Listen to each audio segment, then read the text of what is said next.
Parents with kids in sports goes, there's no more weekend, no more free weekends. I don't mind that out. I wouldn't want to spend it any other place. We're good, but it's picking up. Baseball, football, kids are popping, man. So we're off and running. We are off and running. Got the lifts up here at the studio finally, the backpack lifts, these lifts, and then you don't realize everything that goes into it. It's like you installed the lifts and you're up and cooking and working on cars, and that's not the case. You need an air compressor, you need the right electricity, and it's in a hot second. We're up and running, baby. We're up and running. So I can't wait. And then this is the last freaking, dude, I think we got 2 days before the TRX giveaway ends. This bad boy ends soon. This week it ends. I think we got 2 days. We got 2 days.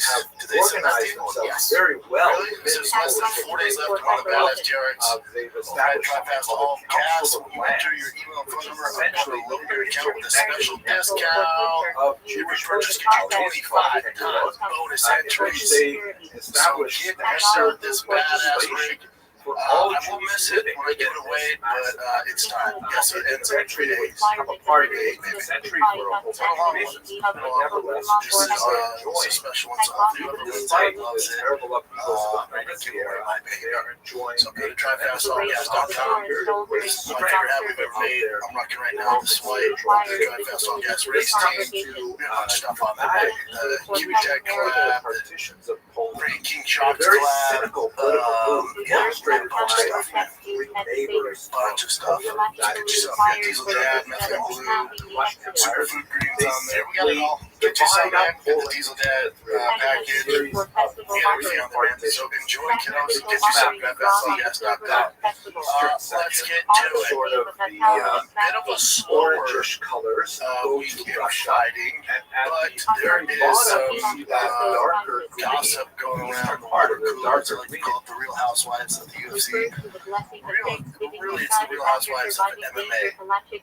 So there was a fight night this weekend in China, and I think it started at 4 a.m. here. The main card was at 5 a.m. here, Texas time. And I woke up, my crazy ass woke up to watch it all. I don't know if it's in China or what, but nobody looked great. No one like blew your hair back. Charles Johnson, right, MVP. But still, no one really blew your hair back. The Sergey Pavlovich and Waldo, whatever. You're just like, okay, not much going on there. Aljo Brian Ortega. Brian Ortega has some soul searching to do. I love him like a brother. I've known him for a hot second. Obviously, Henner, really close friend, long-time coach. Yeah, got my brown belt. I've been with Henner and Huron forever, right? When I came to LA. So those are my guys. I met Brian Ortega before he was in the UFC. Cornered him his last fight before he got to the UFC. Big fan of Brian Ortega. He's one of my favorite people. The issue is for Brian Ortega is when you're at his level, when you're a veteran of this magnitude and you're missing weight, it's usually a bad sign. It's a really bad sign. And he's kind of at a crossroads, right? And the other thing is there's nothing worse in the eyes of the UFC brass than missing weight. There's literally nothing more you can do to hurt your career. It's the worst offense because they can't trust you.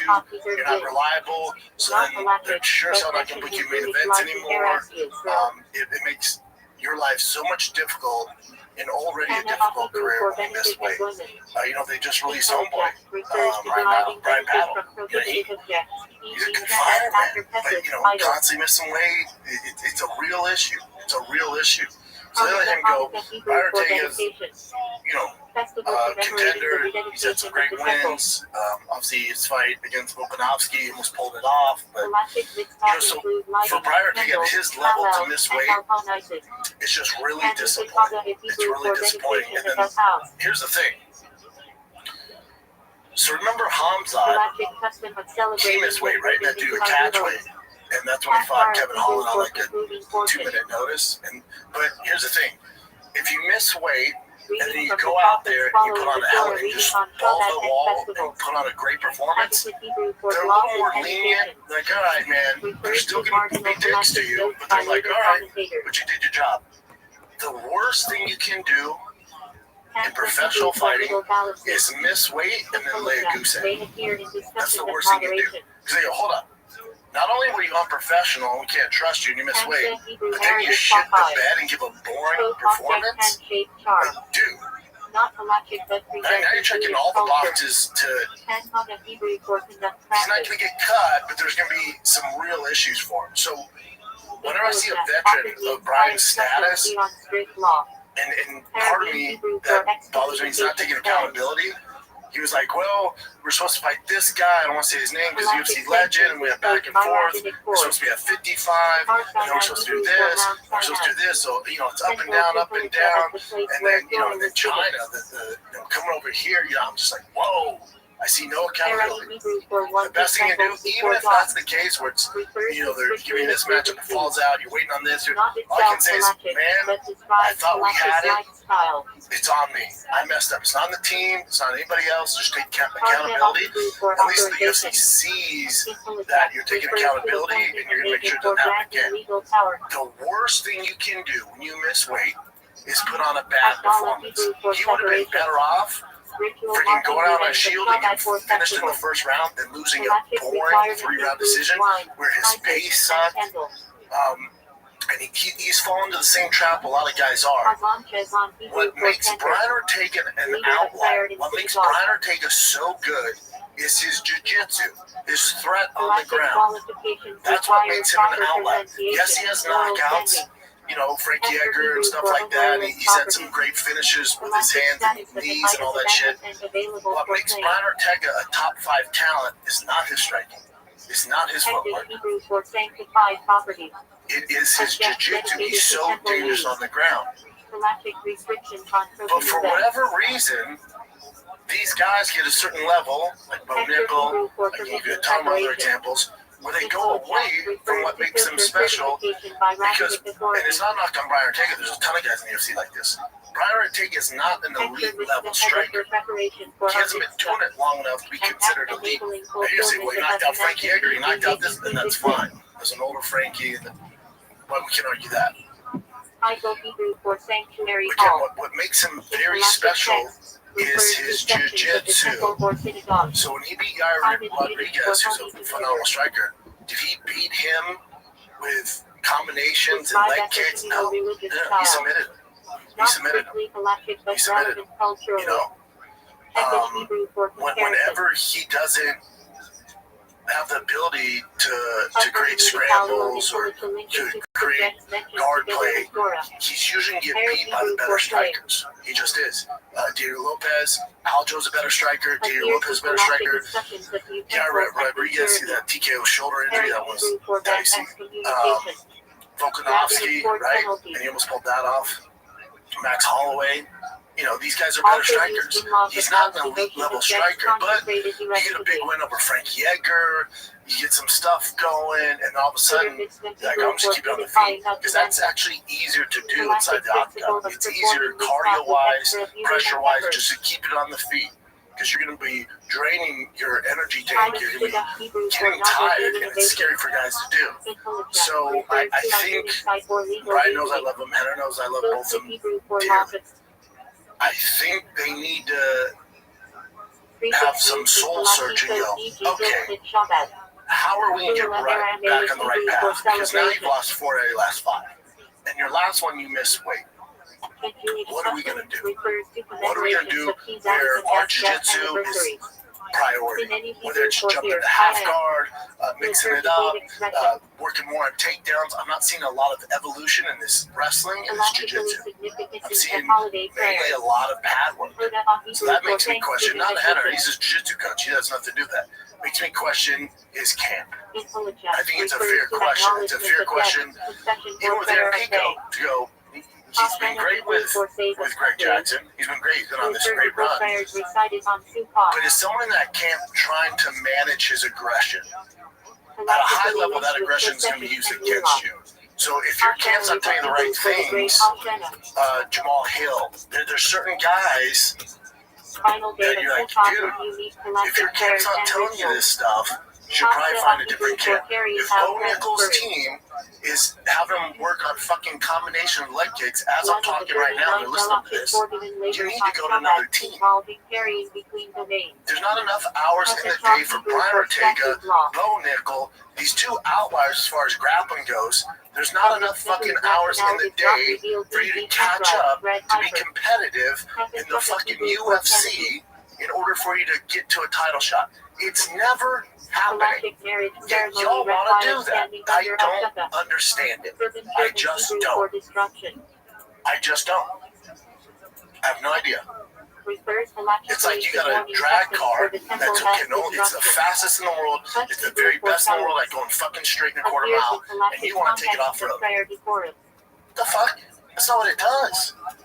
It's made to go straight and as fast as possible, as slicks on. Yeah, but we're just gonna, instead of preparing and getting it prepped for the track, we're just gonna keep taking it off road. But you keep losing the races. Then you keep doing off road. Get the fuck on the blacktop. And for them, get the fuck on the mat. I don't get it. I do not get it. I will never understand it. For Aljo, probably his easiest one is grip. By far. I'll just throw some leg kicks and I'll shoot maybe twice, and I'll just stay behind this jab. Yeah, I don't give a fuck. I'm Aljo. I'm a former champ. Yeah, this is an easy win. I bet that if you ask Aljo, he's like, that was one of the easiest fights I've ever had. That should not be the case, man. That should not be the case. Only the primary like another example, because I remember at least Matt Serra used to train, or kind of still does train. Yeah. Ray Longo and those boys? Yeah, those guys, that team. They're saying, oh, this is going to be a grappler. They're both great grapplers. You know that we're not saying that. They're just kind of striking and vice versa. Another example. There's not a worse product that the UFC can, and it's not the UFC matchmakers, because they're thinking in their minds, like, Aljo, Brian Ortega, can't wait to see this. Bo Nickel, Mercer, oh my God. RDR, Bo Nickel, oh my God, here we go. And then they go, we keep it on the feet. I'm not paying for amateur boxing. Find themselves in the Russian Empire are relegated to this large territory. If I want to see like sloppy damage done and guys just let it all hang out, I watch BKFC, I watch BYB, I can get my rocks off watching that if I just like pure the Russian Empire, in particular under Tsars like it doesn't make sense. I don't understand. Very concerted The easiest effort path to to try and victory assimilate their local that you're good at, population that makes you an in the outlier, case of the is for Brian Ortega is jiu-jitsu. How can we get this to the fucking mat? If you're on bottom or on top, that's your best chance of winning. Yeah, but I had that flying against Frank Frank in the military service. Okay. Oh, you're striking now? Oh, you're fucking busy? Oh, you're Alex now? Okay. Y'all ain't John Jones where you can dictate a little bit different because both those guys are outliers at one thing. Earlier. So John's good at everything. So if he's fighting just straight grappler, he's cool. Keep on the feet. Have a similar he's fighting a straight striker, zero confidence. It's cool. Harder than that. But y'all ain't John Jones. You're not allowed it enough. He's been doing that from the jump. And he has a very extensive background with fucking Juco. Basically, they're written with a very similar. I don't get it. Like Aljo, I get it. Aljo's going, wait, hold on. Very similar. You're not really sure? You just want to leave us on the feet? Oh, we can't strike. I'm just going to lower my level and stick behind the jab. It's going to be 50-45 across the board. What they're saying in their respective languages, and they can also read each other's text, but it's something like, worse you can do, and Yiddish speakers, or maybe one thing you can do worse that's going to a little affect bit it further even more. apart, Spanish and Lay a Italian fucking speakers. after you miss whole action, Maybe not think it would be someone like with a very That's strong why I don't say cross that's why I go, red flags. from Paris. That's maybe a little There's a red flag when guys just wait and don't take accountability. When they're younger, shit happens. When you're on your way to be professional. Sometimes very coercive, sometimes very It's personal life. suggestive. Can't figure that out. That's a Try huge to red flag. There's get two red flags in my Ukrainians to book. think of themselves as the little brothers of Russia. In fact, That's like a fucking veteran quarterback for you to play for Ukrainians at this time were the Russians, and the Russian people were called There's guys that Russians, miss weight, big and Russians. then there's also The idea another red flag is when guys are doing movies. Ukrainians are sort of the little brothers of Whenever I see a guy doing a movie, means he took his eye off the prize. And he's not in the training room, and somebody got in his ear, and it's very short-sighted. the end of the 19th century, I see a guy censoring in a movie set, Ukrainian language or I see publications, a guy missing weight, and other red flags. groups to try and make Ukrainians think of themselves as being Russian.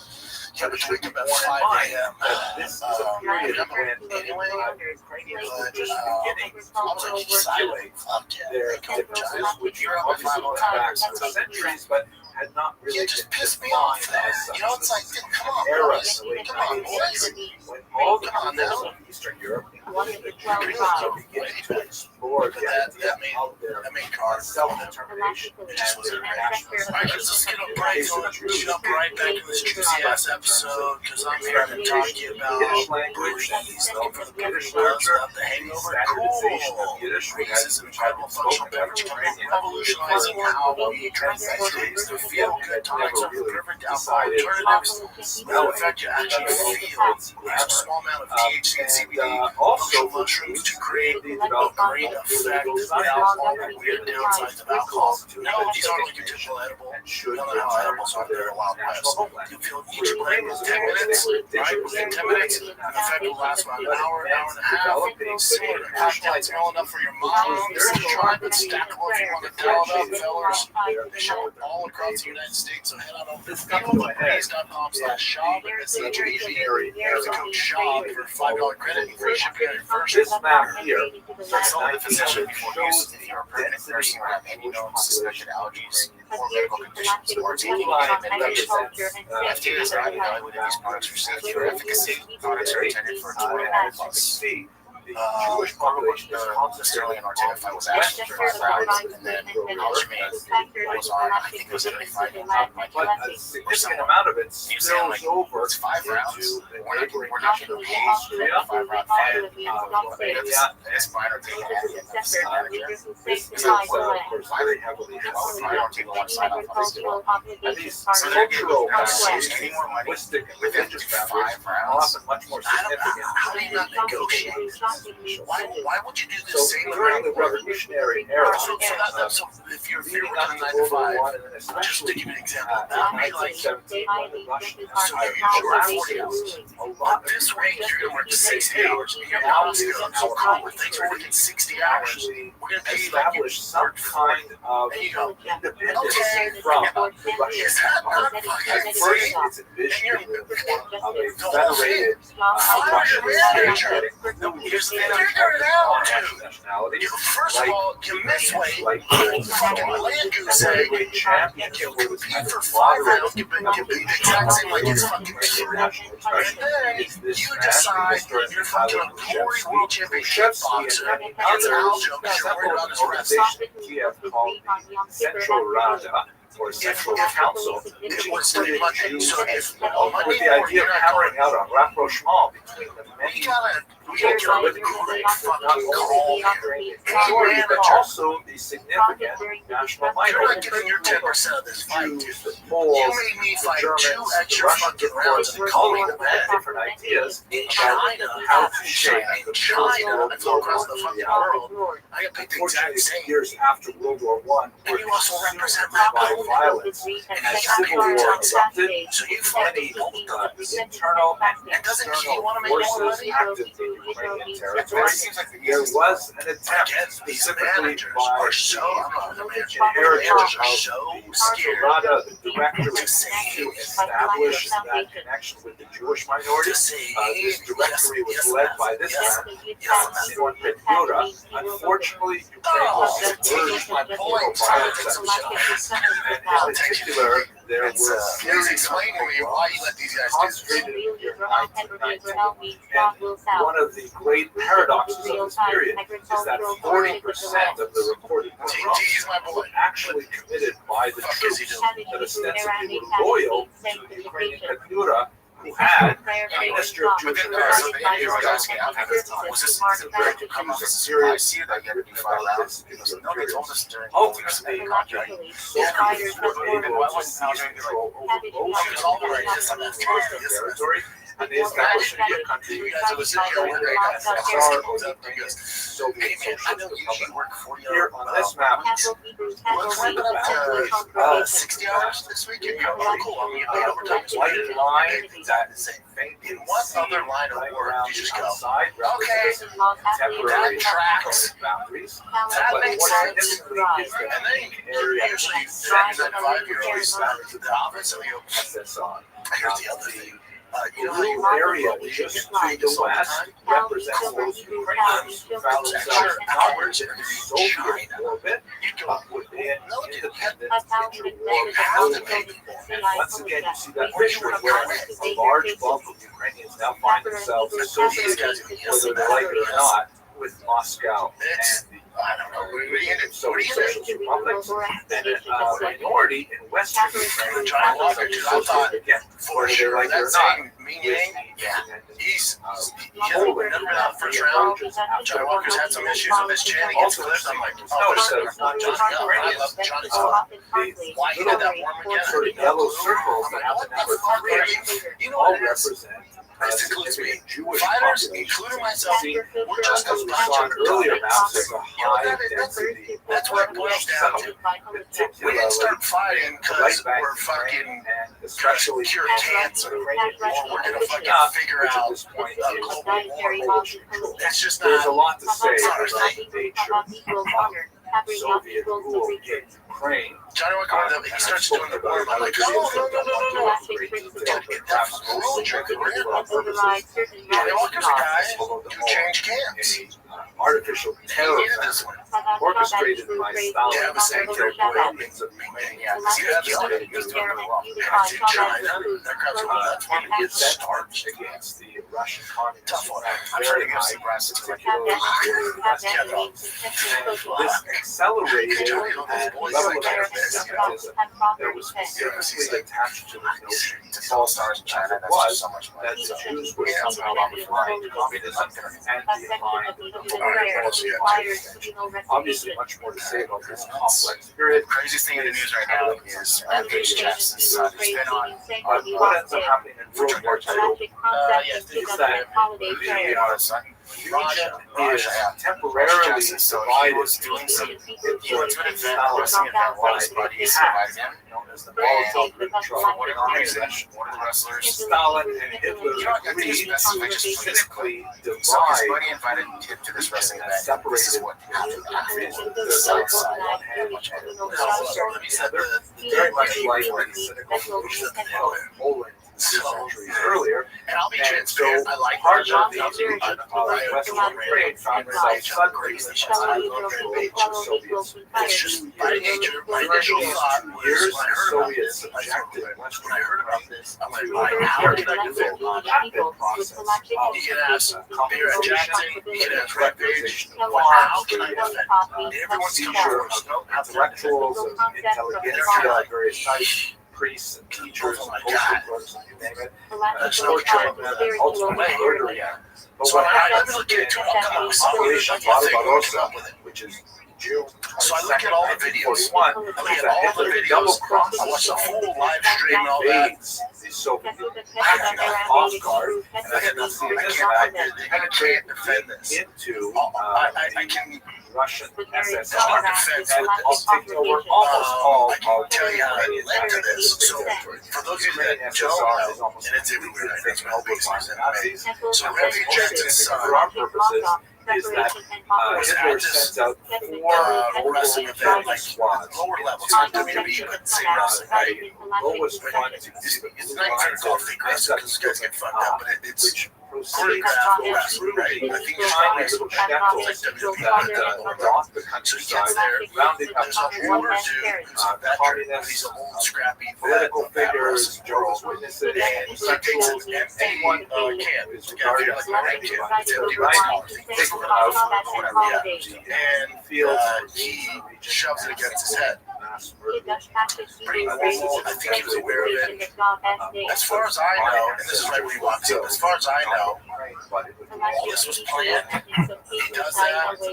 Raja feels disrespected, but this guy apologized. He said, well, dude, because Raja was like trying to fight right there. And he keeps saying, like, y'all go learn, I know, bitch. So there's literally some insecurity on Raja's part, right? Big time. So he can climb or he can. I'm too old, I don't know how to kick words. I know it's live streaming and stuff like that. Now, And here's the issue. Ukrainians who were on the west side. That happens, everyone sees it, right? There's another wrestler that I saw a video of who's also involved with this organization. Dude, we fucked them up. Maybe get yours. And if you don't worry about going too hard on Richard, get yours, I got your back. Right? Primarily because they had a That guy's not your friend. And nor was he the other wrestler. He has a D6 now. Nevertheless, these are the boundaries of Division 6. that pertain right up until So he hypes Raja, right? And how was Gorbachev Raja? has been widespread protests particularly by So Raja's sitting and they're breaking away from ringside. Ukraine, And he's on Baltic Kick. states, And on Kick, there's a ton of comments out there that are hyping him up. And it is during this period, particularly from Kind of 1960 egging him onward, on, that you egging him begin to on. see And Raja's reading those and what dude, he didn't say, he would say it to my face. Like, he would say it to my face. So there's a lot of negativity on it. It's very toxic, right? They're hyping Raja up. He's a young man. notable figures that have emerged from This is one of the reasons you should read comments, especially on a live stream. Because those people making comments, they don't give a flying fuck about what happens. When they tell you to do something, say, you won't do this, you know, you a bitch, you got a parachute gang, whatever they're calling him, that there's an insecurity in Russia. You can see, because after this event, we'll get to after this event, he's like, I'm sick of it, man, sick of being treated like a bitch, I ain't no punk. It's like, whoa, young man. What in the world gives you that impression? People think you're a bitch, you're soft, you're a beta, Here's a you're map some of cock. what Where things are are you like getting this from? today. It's not from his dad. As you can see, It's not from his training partners. He has some heavyweight fights. It's not from his family. It's definitely not from his friends.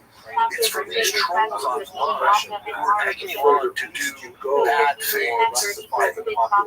None of them are bailing you out now, but so he got caught in this whirlwind, and there's no excuses. His ego got involved.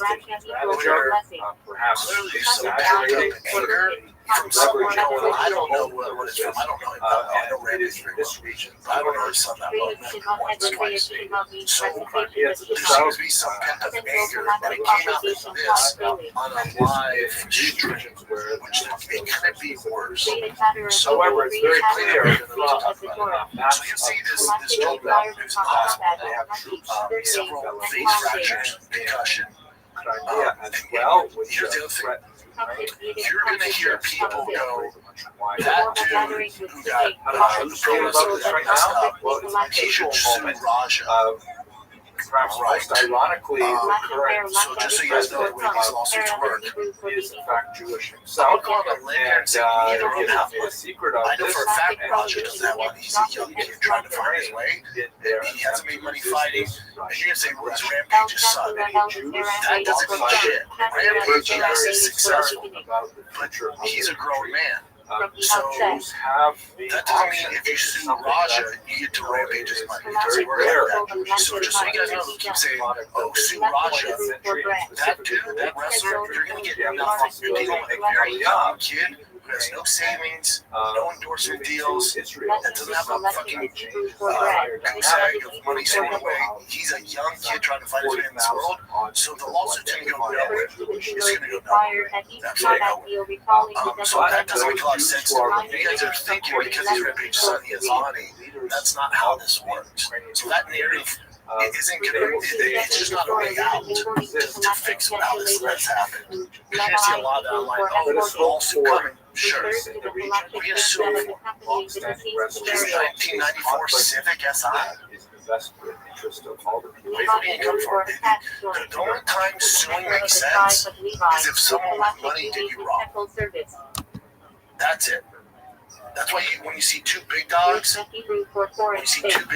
at it, that makes sense. If one has money, one's broke, it never makes sense. Hello, fellow students. Play the video. It's tough to see. Like I said, my initial response before I saw the video was, how can I defend Rampage? He's in a tough spot. And they all told me, that says anyway, good luck. So Roger's 25 years old. Today, what I'd That's one like thing. to The most recent reporter heard about that guy, the wrestler. He was stable but critical leadership. So it's like super surgery on what we have is, without because there are exception. literally hundreds, maybe thousands of really famous Low cost, low Hebrew Protestant equals you shall be. They prefer to make it connected. So Roger even says, that didn't hurt at all, right? These guys do this all the time as professionals. They didn't hurt at all. It's just disrespect. It's like, no, buddy. You showed up to an event to take part in it. You're in their world. You're in their culture. kind of surprised that I Low would You get offended. It's just a young kid full of piss and vinegar. He doesn't have anywhere to get his aggression out. That's what this is. They listen to people online, so I bet you won't. They start sub-farming, going, whatever, if I get 50 subscribers, how the fuck it works, I'll slam them and knock them out. So this is the issue. The issue, and this is why you can't defend it. The issue is he's on the live stream ringside saying what he's going to do. It's premeditated. The whole time he's talking about it, he gets hyped up from this other wrestler who's clearly not his friend. Whatever, don't worry about going too hard, I got your back. Have you heard from that guy now? Does he have his back? No, of course not. The streamers who egged him on are like, oh, I'll subscribe if you not this dude out. He's bad. So it's premeditated, and that's all on record. It's all online. So you're fucking there. If it was a lawsuit, but the issue is going to be pro wrestling decides to press charges. So y'all are thinking about money. The biggest thing is the actual legal side of things. That's the issue, because it could be looked at as attempted murder or premeditated attempted murder. You're dealing with some real shit. Which isn't so it also depends on the pro wrestler how far he wants to take it. Now, if he goes, pro wrestler's been around a long time. If he goes, just young kid, he's learned his lesson, I'm not pressing charges, then there's not much here. Or if he goes, man, this whole thing was a bit. This whole thing was a work. I told him what I was going to do. He told me he was going to fuck me up inside the ring. It just got out of hand. So if he says it's a work, there's not much he can do. So it depends. This is all predicated on how that veteran wrestler goes about it. So play the video.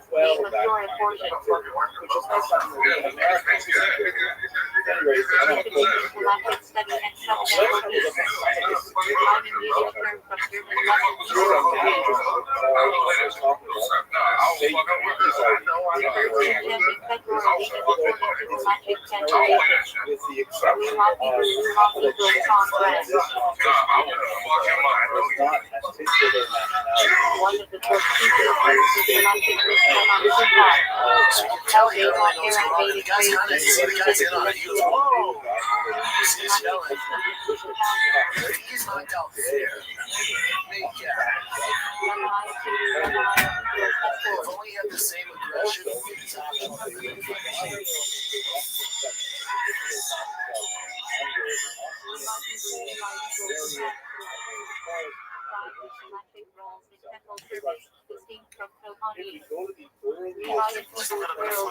Yeah, and he shoves it against his head. The 12th century Pretty normal. I think he was aware of it. As far as I of the Tosafists. These are very, very important thinkers who right, how could I defend Raj? commentaries on the All the Talmud. You can ask Mira Jackson, you can ask Rampage. What? Jewish Hebrew equals 46. One of the most famous of this school of Dumbasses. scholars. You know what that is? Logic requires That's what it that boils down certain to. store and study. We didn't start fighting because we're fucking Sometimes, gonna cure cancer Isaac, or we're gonna fucking figure out All and rephrase the great it's just law. not, it's not our thing. Refers to the mixed of the four species as a whole. Johnny went going to he starts doing the worm. I'm like, oh no. Dude, it definitely ruined your career. Specifically, Johnny Walker's a logic guy means who regarding changed the games. He needed this Devastating for your boy Ming Yang. Yeah, because he was killing it. He was doing really well. And it's in China. That guy's doing enough for him to get started. logically as stewardship Tough one. obligations. I'm sure the UFC brass is too like, Yeah, they're all, Low because Johnny, you know, those boys, he's like hit or miss, you know? The logic You know, principle. he's like, Your law is to build interpreted stars by in China, earthly that's just figures, so much not by fun. miraculous Yeah, it's a signs. problem for them. Not good anymore. all right, what else you got, Jim? Low plug era daily Kedra principle, meaning do not The distinguish. craziest thing in the news right now The is logic Rampage rules Jackson's may son be has used been for on application of laws without for drug exceptions. judge, right? Yeah, Rampage. He brought his son. Raja. Low plug Raja, that Hebrew low Raja Jackson. equals So not, he called was that doing equals some. you shall He live. went to an event, a wrestling event. One of his buddies invited him, and for whatever reason, one of the wrestlers. You shall not You know what? I think it's best if I just play this clip. So Play his this buddy invited him to this wrestling event. This is what happened afterward. This is outside. You said the day lawyer before. You said the day lawyer. So, and I'll be transparent. I like Raja, and I adore Rampage. Rampage have a great relationship. I love Rampage. That's just by nature. My initial thought was when I heard about this, I spoke to Rampage. When I heard about this, I went, how can I defend Raja? You can ask Mira Jackson, you can ask Rampage. How can I defend? And everyone's coming for his note. How can I defend? And they're kind of like, oh my God. There's nothing coming up with it. So let me look into it. I'll come up with something. That's my thing. Let me come up with it. So I look at all the videos. I look at all the videos. I watch the full live stream and all that. I had nothing. You can't defend this. I can. There's no defense with this. I can tell you how it led to this. So, for those of you that don't know, it's everywhere. That's what the biggest news MMA. So, Rampage Jackson's son was at this wrestling event, like lower levels, not WWE, but same wrestling, right? It's not even fair to call it fake wrestling because you guys get fucked up, but it's choreographed wrestling, right? I think you should call it wrestling, right? It's like WWE, but at a lower level. So he gets there, there's an older dude who's a veteran, but he's an old scrappy vet of that wrestling world, and he takes an empty can, cafe, like my ring can, it's empty but small, just a little bit of fluid or whatever. Yeah, and he shoves it against his head. Pretty normal. I think he was aware of it. As far as I know, and this is right where he walks up. As far as I know, all this was planned. He does that.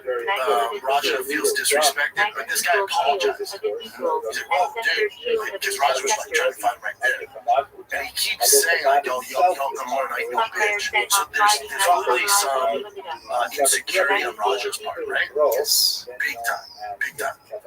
So he goes live on Kick. I'm too old. I don't know really how Kick works. I know it's live stream and stuff like that. And here's the issue. That happens, everyone Kick sees it, right? There's another wrestler that I saw a video of who's also involved with this organization going, dude, fuck them up. You're going to get yours, and if you don't worry about going too hard on them, make sure you get yours, I got your back. Right? That guy's not your friend, and nor is he another wrestler friend. He is a D6, so let's go. Yeah, 6. So, So he hypes Raja. During Right? And remember, how old Raja? Yes, maybe he's early 20s. He's a young kid. So Raja's sitting, and he's on Kick. And on Kick, there's a ton of comments out there that are hyping him up, going, "Oh, you a bitch," blah blah blah, kind of egging him on. And Raja's reading those, and one dude, he can even say, he goes, "You wouldn't say it to my face, motherfucker. Like, good luck. You wouldn't say it to my face." So there's a lot of negativity on this, very toxic, right? They're hyping Raja up. He's like, man. This is one reason you should make comments, especially on a live stream. Because those people making comments, they don't give a flying fuck about what happens. When they tell you to do something, say you won't do this, you a bitch, you got embarrassed, you're gay, whatever they're calling him. There's an insecurity in Raja. You can see, because after this event, we'll get to after this event, he's like, I'm sick of it, man. I'm sick of being treated like a bitch. I ain't no punk. It's like, well, young man. What gives you that impression? People think you're a bitch, you're soft, you're a beta, you're some cock. Where are you getting this from? It's not from his dad. It's not from his training partners because he has some MMA fights. It's not from his family. It's definitely not from his friends. It's from these trolls online who are egging you on to do bad things. And none of them are bailing you out now, but so he got caught in this whirlwind, and there's no excuses. And his ego got involved, where there's some pent up anger from something going. I don't know what it's from. I don't know him that well. I know Rampage very well, but I don't know his son that well. Once, twice. So there seems to be some pent up anger, and it came out in this on a live stream, which it couldn't be worse. So you can play the video, then we can talk about it. So you'll see this gentleman who's in the hospital now, several face fractures, concussion, and here's the other thing. You're going to hear people go, that dude who got, the pro wrestler who got messed up, he should sue Raja. Right.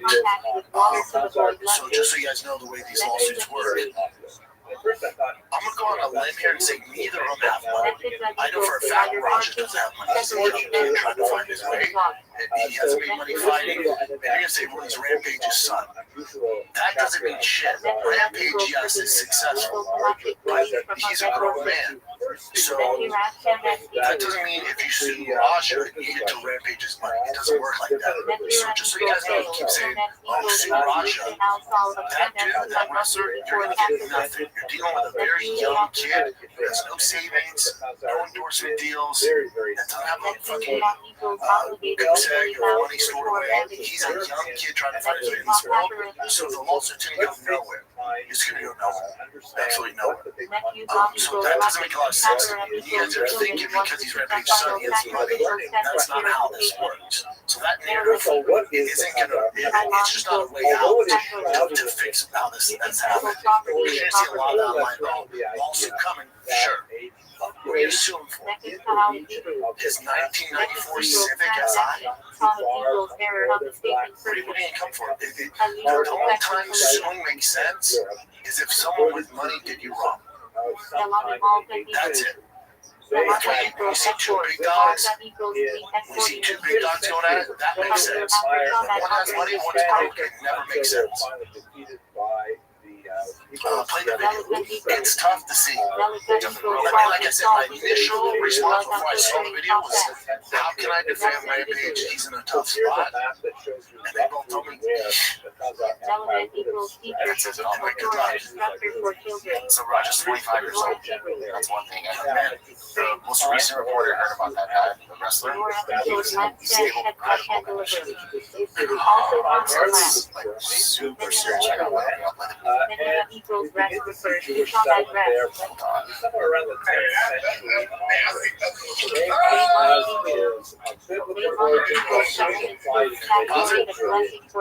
so Raja even says that didn't hurt at all, right? These guys just all talking as professionals. It didn't hurt at all. It's just disrespect. It's like, no, buddy. You showed up to an event to take part in it. You're in their world, you're in their culture. And you get offended.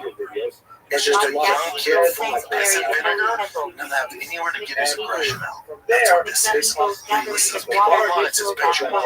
They start sub-farming, they go, whatever, if I get 50 subscribers, I don't know fuck kid words, I'll slam them and knock them out. So this is the issue. The issue, and this one can't defend it. The issue is he's on the live stream ringside saying what he's going to do. So it's premeditated. The whole time he's talking about it, he gets hyped up from this other wrestler who's clearly not his friend. Who's doing whatever, don't worry about going too hard, I got your back. Ever feel like that now? Does he have his back? No, of course not. The streamers who add him on, are like, oh, I'll subscribe if you knock this dude out, you're bad. So it's premeditated, and that's all on record. It's all online, so you're fucked there. If it was a lawsuit, but the issue is going to be if this pro wrestler decides to press charges. So y'all are thinking about money, but the biggest thing is the actual legal side of the criminal. That's the issue, because it could be looked at as attempted murder, premeditated attempted murder. That you're dealing with some real shit, which isn't fault. So it also depends on the pro wrestler how far he wants to take it. Now, if he goes, pro wrestler's been around a long time. If he goes, I'll show you, kid. They learned his lesson. I'm not pressing charges. There's not much here. Or if he goes, man, this whole thing was a bit. This whole thing was a work. I told him what I was going to do. He told me he was going to fuck me up inside the ring, and it just got out of hand. So if he says it's a work, there's not much he can do. So it depends. This was all predicated on how that veteran wrestler goes about it. So play the video.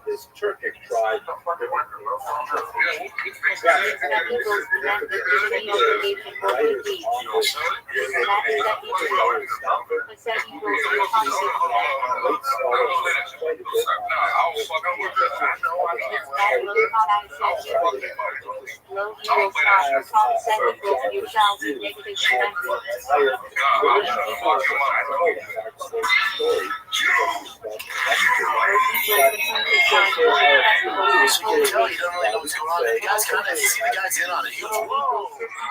He's yelling. He's not down there.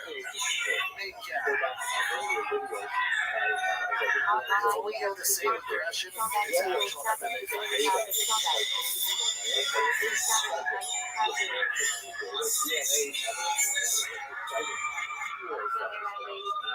that takes 4 wrestlers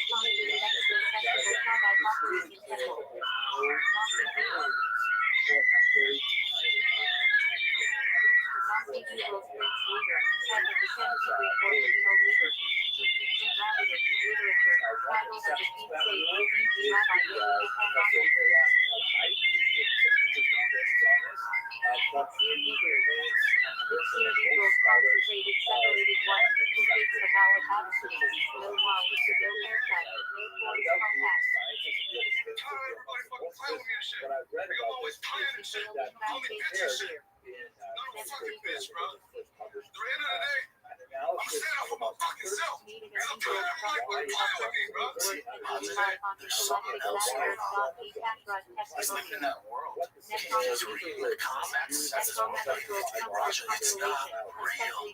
Has anyone ever done that to your face? If anyone called you a bitch or gay or this or soft, no, dude. So all right, they're going to say whatever they can to get a reaction out of you. And this young man, this is an issue for a ton of young people. They don't know how to deal with it. Because to him, that's his life. Right now, stream, he's trying to get into the spotlight. His dad's this fucking UFC pride legend, and his dad's huge. His dad has taken his career from fighting, he got into entertainment, streaming, and he's with Jackson, and his dad's leveled up, right? So, and his dad's trying to give his son shine and stuff like that. and he's getting shot for the first time, kind of, right? He's building up, his dad's helping him. He's ready to come. And it's manifesting. So, dude, come to this freaking wrestling match. It was cool, man. That disrespect that he felt online, that disrespect that he felt online comes out. And now you're looking at jail time. It's considered widely to be a very unreliable. That one's so out of hand. There's no, I mean, honestly, there's no way. This is the most alarming thing. So he does that. His first reaction is, I ain't no bitch. Y'all gonna quit fucking Raja. Who's fucking with you? Comments? I don't know anybody that doesn't deal with shit online. Everybody. Drake goes a song, there's a ton of toxic shit. Izzy goes a video, one of the greatest of all time, there's a ton of bullshit. It's just how it goes, dude. It's the world we live in. He's a young kid. They don't have the frontal lobes have to develop to do irrational shit. And he's thinking, oh my, the entire world thinks I'm a bitch, I'm some cunt, I'm gay, or whatever the fuck he says. And then this happens. And it couldn't have been a more perfect storm. You're on a live fucking stream. They kicked him out of that, so that's gone. You're on a live stream. You finally get a little short of your dad help you, trying to help you out, to give you some direction. And you completely sabotage it because of dumbasses online. You'll learn, and now hopefully, for the younger kids out there that see this, go, oh shit, man. Yeah, dude, that's how this goes. The internet won you. Those comments, those trolls, they would. Bet you won't. Bet you won't. I bet you if you went to those trolls' house and went, you do it. They go, oh my god, no, I would never. I want to see them do it. That's why they're bitches. That's why they write nasty stuff. They're all bitches. Those are the bitches, dude. Not you, Bubba. Be smarter than that. I see this, it's so sad. And he was just getting started, and that all goes away. If this veteran pro wrestler decides to wrestle this, that pro wrestler knows this was a bed or this was a work, and he just thought that's how it works. I'm not pressing charges. Roger's still going to take a lot of heat online, but you're not doing jail time. Then we can figure it out. If that dude wakes up and somebody's in his ear, he goes, dude, you gotta make this dude pay. He has to learn a lesson, he presses charges. It's a tough. Attempted murder. Shut up.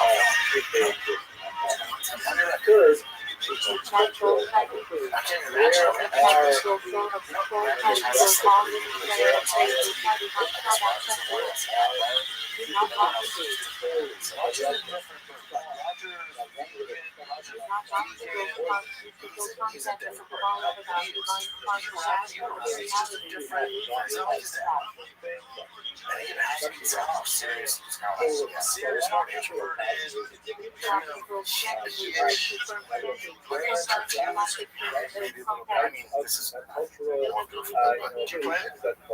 So Rampage always, jokes around with him constantly. That's what a loving father does with their kids. So I wonder if he takes it to the that's building up stuff he's reading. The issue is so Rampage probably, does his thing. Rampage is hilarious and constantly poking.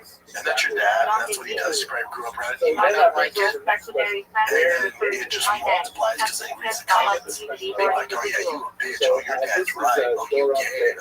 So he's like, oh, I'm going to show you I'm not gay. It's like, no, your anger and aggression is in such the wrong place, dude. One or two parents.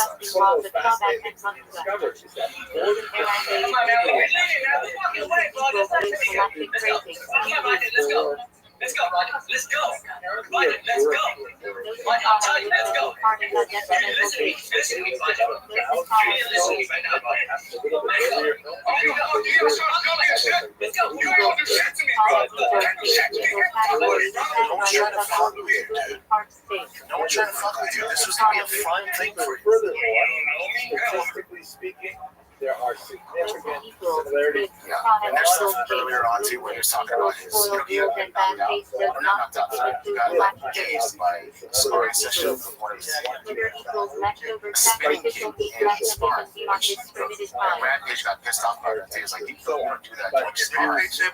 More or less So there's I want to clear up the misinformation about myself, Raj. I've been confirmed that the wrestler Stuart Smith, aka Sky Stu, is awake and stable.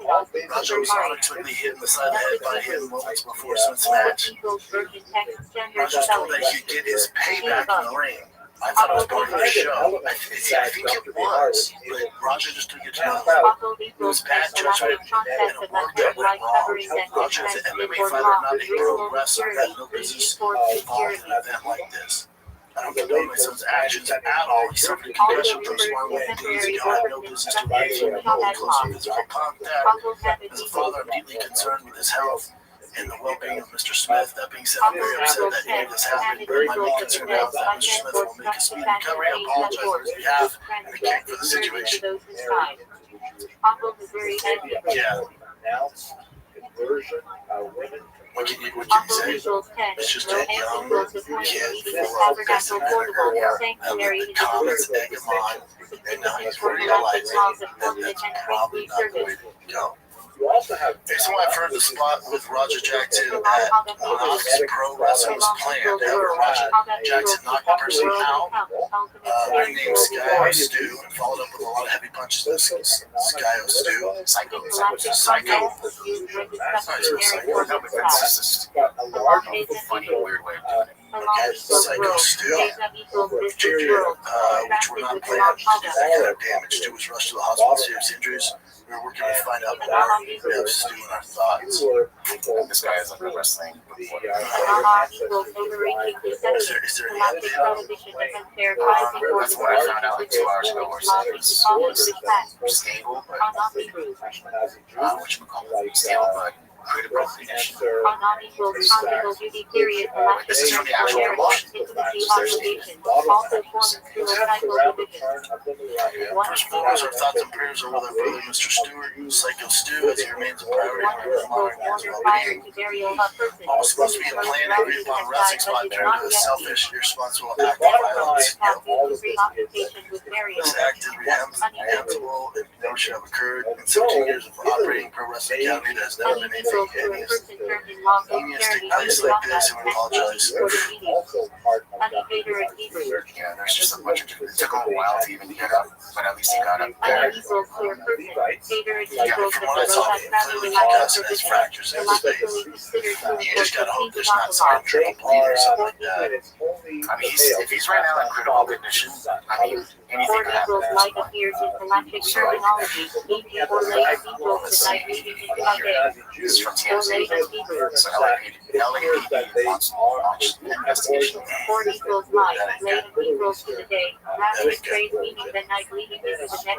One little stupid mistake like that.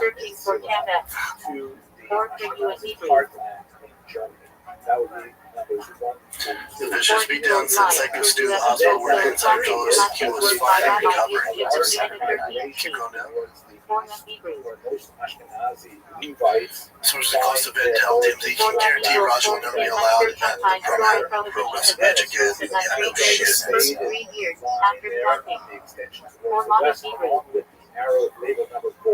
There is a reference back as those diplomatic discussions of regional interconsideration. Yeah, I think he just took it too far. He just snapped all the shit talking, people egging him on. You're at school, you know, the school, they're like, fight. That's the internet. So those kids on the sidelines, you know, fight. They know there's no repercussions for saying fight. They're not taking punches, they're not throwing punches. They have no skin in the game. They don't care what happens to them. They want chaos. They want to be entertained. It's no different with Raja on those live kick comments. They go, bet you won't, you're a bitch, I can do shit. Yes, I am. So now, these people that will never don't know. They're probably young kids or not doing anything that you condone. Or they're not going to be anything you advise. You care about what they think. You're trying to impress them. Here's for everybody. You're never going to impress them. Those people will always be negative and toxic. There's nothing Roger can do to please that crowd. It's so stupid and just uncalled for. Nevertheless, we do have to. Alright, kiddos, let's take a little break here because this episode of the Shop Show is brought to you by Progressive Insurance. Do you ever think about switching insurance companies, see if you could save some cash? Progressive makes it easy. Just drop in some details by yourself, see if you're eligible to save money when you bundle your home and auto policy. The process only takes minutes. It could mean hundreds more in your pocket. Visit Progressive.com after this episode to see if you could save. Progressive Casualty Insurance Company affiliates, potential savings will vary, not available in all states. Psychosteer's brother released a statement. He's currently stable but in critical care. Oh, so that's different than critical care.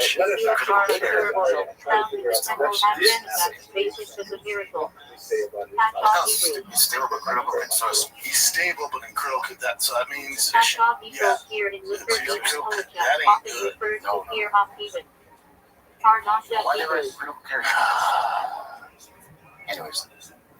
Parnassa equals livelihood appears in selected to surgical context regarding learning and supporting young I families. wonder what could happen to him too. Like, Aramaic Hebrew. Now that we have discussed the persistent question of the origin Again, it's all of brachiology and story.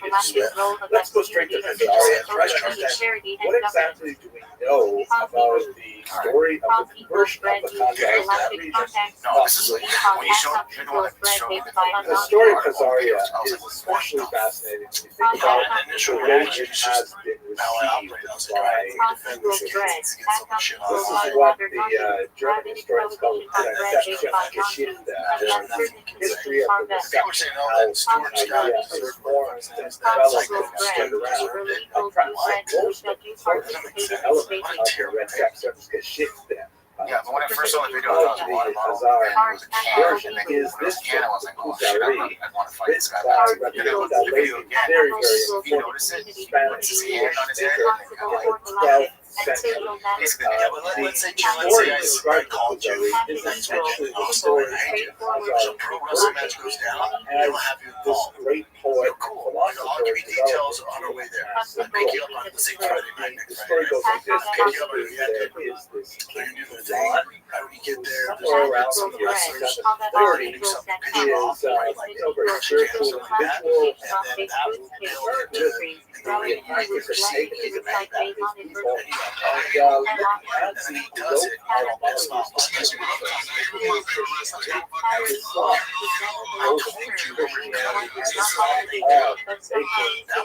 going to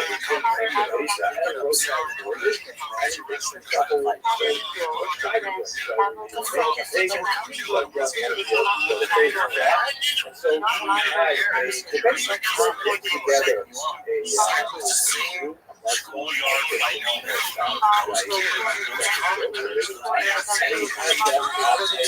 bilateral debate. There's no consequences. They just want as much chaos as possible. Rabbi Your expenses It is jail. all of his poetry and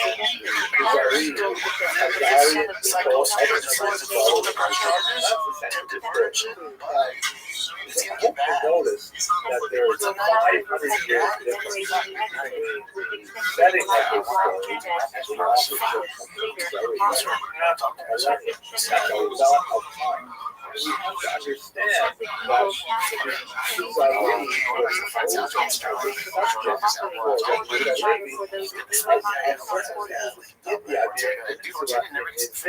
specifically provide bilateral relationships between Muslims which was very unique to Spain and Portugal. Rabbi Rothschild essentially Touch on his face. stories of the Khazars as a literary foil to have a larger philosophical discussion about the relative So when I merits fight Chris of Tucker, Christianity and and Islam. I'm knocking out like a minute. By doing so, I was so afraid he was going to take me down, I wouldn't be able to use my elbows. That's the essential idea of the Kuzari, and there's actual historical element of the version of the Khazars. He has like I had a legit seat up on my fucking elbow. And I was so worried. I was like, oh my god, when he takes down, I can't use my elbow. I was like talking to Greg. I was literally 5 minutes before the fight, I was taking a stretch and draining, or just come back. Just keep going. Keep using my stretch myself. Yeah, I just keep draining it, kept coming back. Nothing I could do. I had a legit seat cup titty on my elbow. So let's move back a couple hundred years to the correspondence of Jackson and Shepard. We're still at 300 years distant from the actual events described, but this is a fascinating, very important source, which was exceptionally important for Galevi's work as well. Custodian and Shepard, who I hope we will discuss in a few lectures on the book on the 10th century, very important diplomat who communicated with Jewish communities throughout the Mediterranean basin and was fascinated with the story of the Khazar conversion, which was known to him. And so he sent out some emissaries to try and reach Khazaria and find out, what's going on there? Are you guys actually Jewish? Is this actually a Jewish people? Now, for reasons which will take us beyond the scope of our discussion, his emissaries did not succeed in reaching Khazaria or speak with any actual Khazarians, but they did receive correspondence from someone who purported to have brought letters from Joseph. These letters are absolutely fascinating. They relate the story of the conversion of Ulan. They talk about the nature of Khazarian Judaism, all kinds of fascinating things. But it's widely believed that these letters were forgeries. In other words, the people who provided these letters to the messengers of Custodian and Shepard were essentially some kind of con. And they have no bearing on the actuality of Khazaria, and they don't have historical value for that purpose. So they're fascinating and they're really engaging, but are they real? Do they exist? Are they authentic? Are they actual letters from Joseph? Probably not. We do know, however, as we get closer and closer to the original dates, that there were medieval Jewish travelers who either had direct contact with Khazaria or direct contact with Khazarians in different places and report, however briefly, on their Jewish status, sometimes with a degree of surprise, sometimes with a degree of skepticism. But nevertheless, there's like more and more little tiny bits of evidence piling up in a lot of places. As we will see, many skeptics will say that the plural anecdote is not data, but it's hard to toss away these little bits of information. For example, here's a document which was found in the Cairo Geniza. We will not go into what that is lectures from now, but basically it's a medieval scroll of documents which were literally thrown away, but were basically preserved. So they were and in this trove of documents is a so-called Kievan letter, which is basically a letter that is familiar to anyone in Jewish communities today. When tzedakah collectors, when charity collectors come by Jewish homes, they typically present a document which is called a ketzak, and it's essentially a statement of the bona fides of the bearer of the document, saying that this person represents a legitimate cause, he's fallen on hard times, supporting orphans and widows or a charitable cause, one or the other. And it's expected that when someone presents you with this contact, which may be issued by the local community in which the donor lives, or may come from the originating community like Jerusalem or wherever, then you give them charity and they go back and watch. So this is exactly one of those documents. The only real difference between this document and the ones we use today is that the ones we use today are laminated typically. This is not laminated, but it comes from Kiev, which indicates that was part of the range of Khazaria. In fact, the great Harvard historian Kiev argued that Kiev may have been founded by At any rate, the letter specifically describes how the person has fallen out of line, amazingly at the bottom, you can see it's highlighted here. There is a signature in what appear to be Turkic runes that say, I have better, or we have better. Fascinating, that indicates that there was evidently people who probably this is the signature of someone who was important to the Jewish community, like a rabbi or a Hana, which is the president of the and he obviously is illiterate to write very unusual, unless there was a we have multiple references from Arab historians to a Jewish presence in Caesarea as well. Perhaps one of my favorite examples is in one of the most important early historical documents that describes the origin of the Kiev Rus, population which later would grow into modern-day Ukraine, was also shared with the Russian Empire and so on. It's the so-called Povest Romania, or Chronicle of Bygone Years, which is essentially a church record of the history of the region. There's a fascinating description of the element in the Christianization of the region, specifically the conversion of King Vladimir to Eastern Orthodox Christianity. Amazingly, it's exactly like the story in the Khazari. There is a representative of Islam. There are two representatives of Christianity, Western and Eastern Christianity, and there is a representative of Jews, and that representative is specifically a Khazarian Jew. And it's absolutely fascinating that not only do we replicate the story that is essentially told in the letters of Joseph, they actually report the same kind of story. Of course, it ends up that Vladimir decides to become Christian rather than Jewish. Obviously, chose is going to be Jewish. He very clearly did, by the way. This is, one of those data points that you can't ignore, to the idea of a Jewish community. And it's going to be this month at the time. And finally, we've got some really tempting archaeological finds, like this appearance we found in the Tiber Kingdom as part of the so-called spilling cord. There's a whole number of them that come from Khazaria around this time. 8th, 9th century. This one writes in Arabic, sort of a paraphrase on the famous statement of Islamic faith. There is no God but Allah, and Moses is his prophet. And then there are some tempting examples of Jewish symbols on Khazar architecture, which is limited. There's not a lot of finds, but this menorah symbol from Khazar archaeological special.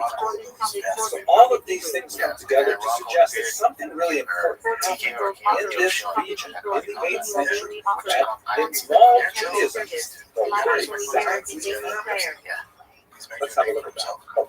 If you ask Professor Shaul Stout, who we met in the last lecture, we were talking about DNA, Dr. Stanford is definitely one of the skeptics of the whole story. He says it is, quote, a splendid story. You can finish the rest of that sentence. In other words, there's not much to it. So, when we still have all these little bits of data, we have the letter, the spilling towards the coin, and things like that, what does all that mean? So, trying to put together, one of the biggest questions we have is if they did convert to Judaism. I tend to believe something happened there because of the conversion. Why did they convert? It doesn't be a really good source to provide an answer for us. Besides, of course, the letter of King Joseph to Chasdai Shapur, widely regarded as a forgery, but in that letter, the primary motivation was essentially spiritual in nature, and that's very nice, but maybe I've been a historian too long, I tend to be skeptical of such things. It's also possible that maybe it had to do with the geopolitics of the era.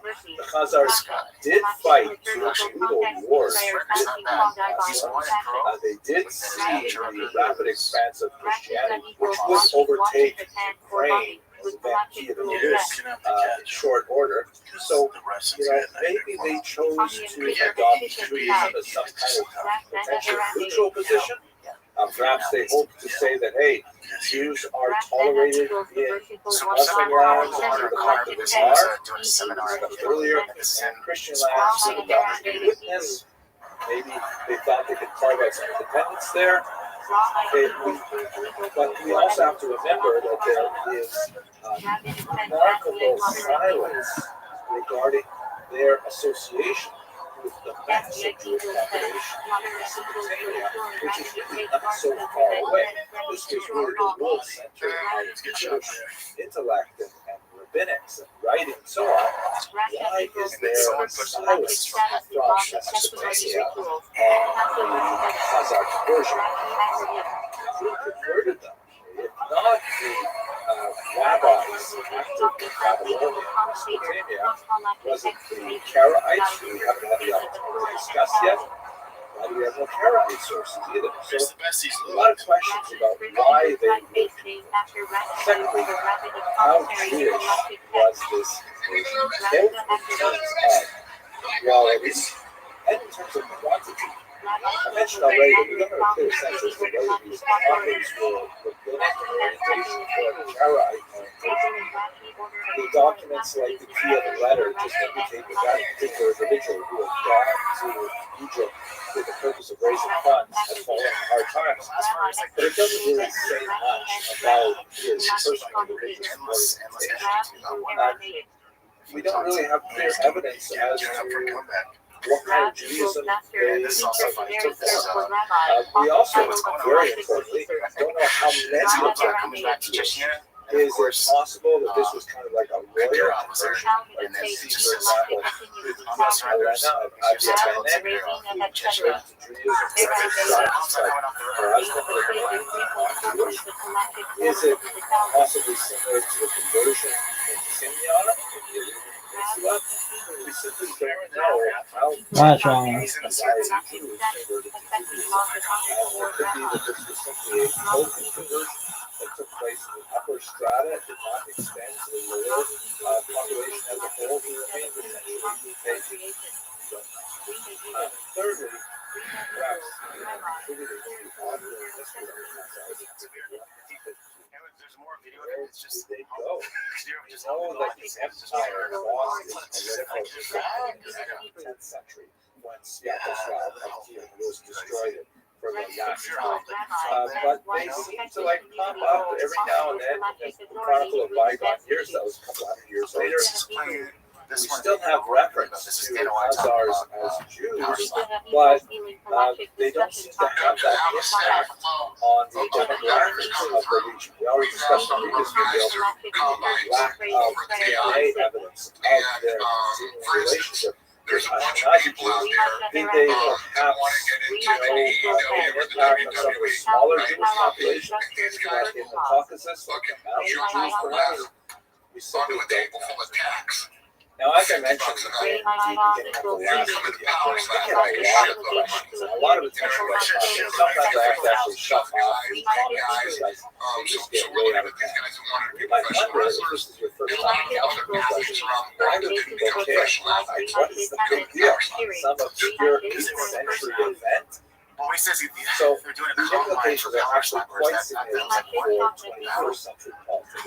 You consider, for example, the work of Professor Shlomo Zahn, who is an Israeli historian, who's written quite a few controversial books. One of the most significant is this one here, the so-called The Invention of the Jewish, which essentially argues that Ashkenazi Jews, Ashkenazi do have a problem with house lawn. They'll do it on the south lawn, but they have some weight issues. The octagon is 25,000 pounds. They'll fly out there with 28 people, all the work. It's going to be a great job. which has such a profound impact 1,000 on pounds. Yeah, they're good. modern politics in particular since the 19th century in particular. They're not actually descended from the biblical Jews of ancient Israel. Now this has a I lot of think you have appeal 3 to days people left. I who repeat, wish to 3 see days left to modern enter to Jews win. take This is the down last week that it's officially maybe over. for religious reasons that they want to feel that modern Ashkenazi Jews don't have a real share in the ancient patrimony that they claim. Again, not that it really makes a difference in terms of Jewish law, and although I'm not a theologian, I don't think I'm not even sure what kind of difference it would make theologically. The argument of some people, frankly, anti-Semites, that modern Jews are not real Jews is a way of delegitimizing their ethnic identity, and of saying that we don't have to afford them the respect that their ancient patrimony might otherwise be appropriate for them. We don't have to regard them as being, millennial followers of an ancient tradition, and perhaps therefore, we don't have to even apply the doctrine of witness to them. We could consider them usurpers, racial interlopers, who have somehow taken away the true patrimony. Sometimes among black supremacists who argue that the real Jews are actually black, and those white Jews who claim to be Jews, they can't be Jews because we are, right? As we discussed, when we look at the Jews of Africa, there are Jews who are black as well, and it's just not in Genghis Khan's Mongol Empire. He has written a legendary book on this topic, Genghis Khan and the Making of the Muslim World, and he has written many other books, including So a lot of Emperor of the anti-Semites Seas, do Kublai like Khan and the Professor Making of Ari's China, hypothesis. Genghis Khan and the Quest for People like God, Professor the Zahn, they also history see of the kind of like Mongol a queens, liberal and approach other to this books. as well. The I'm right going to wing know may Jack see it more as after this a conversation, traditional and I cannot speak the highly left enough wing, about as him. we see He's Professor a truly Zahn, brilliant, he wishes to thoughtful, disassociate himself specifically This with was a huge honor and pleasure. Jewish claim This to the land of Select Israel. Treatment podcast If Ashkenazi check our Jews, the sponsors argument in the goes, description, are not and consider really subscribing Jewish, to this channel. and now Israel is to be a Here's homeland Jack for Jews, Weatherford. that Genghis therefore, Khan, born where in the argument goes, invalidates the 1962, Ashkenazi became claim the to conqueror the of land the of largest Israel contiguous as empire their in history. But And before that's a that, pretty strong thing to he say was a politically. boy named That's why, Temujin, ironically, who we at 9 sometimes years find old the Khazarian lost everything. hypothesis His to be father read was tried by living those in who poverty, have issued adapted the to Jewish the code harshness right, of the and Mongolian steppe. left. From a That's boy why the with situation nothing seems to to have the so much conqueror of traction, the even world. in the So 21st century. tell me about this boy. But in His terms of childhood the overall and Jewish Mongolian history, steppe, it's she came a from. fascinating The story of Genghis story. Khan, like the story I think of all of But us, we're going to move on from this doesn't now. begin in We're going to look at birth. a much more It's significant the topic. beginning of life. The story begins long Middle Eastern before. Jewry. Sometimes it can be many generations before, and sometimes very shortly before. But I think with Genghis Khan, a crucial thing is to understand how his parents met and then how he was conceived. And that is that one day a cart was coming across the Mongol territory, and only women drove carts. Men rode horses, women also rode horses. But women owned the houses, which were called gears, tents. They owned all the household equipment, and so they had to have carts for moving back and forth. The fact that a cart was moving meant that some woman was moving from one place to another. And in fact, her husband was with her. She was a new bride, and her husband was on a horse close to her.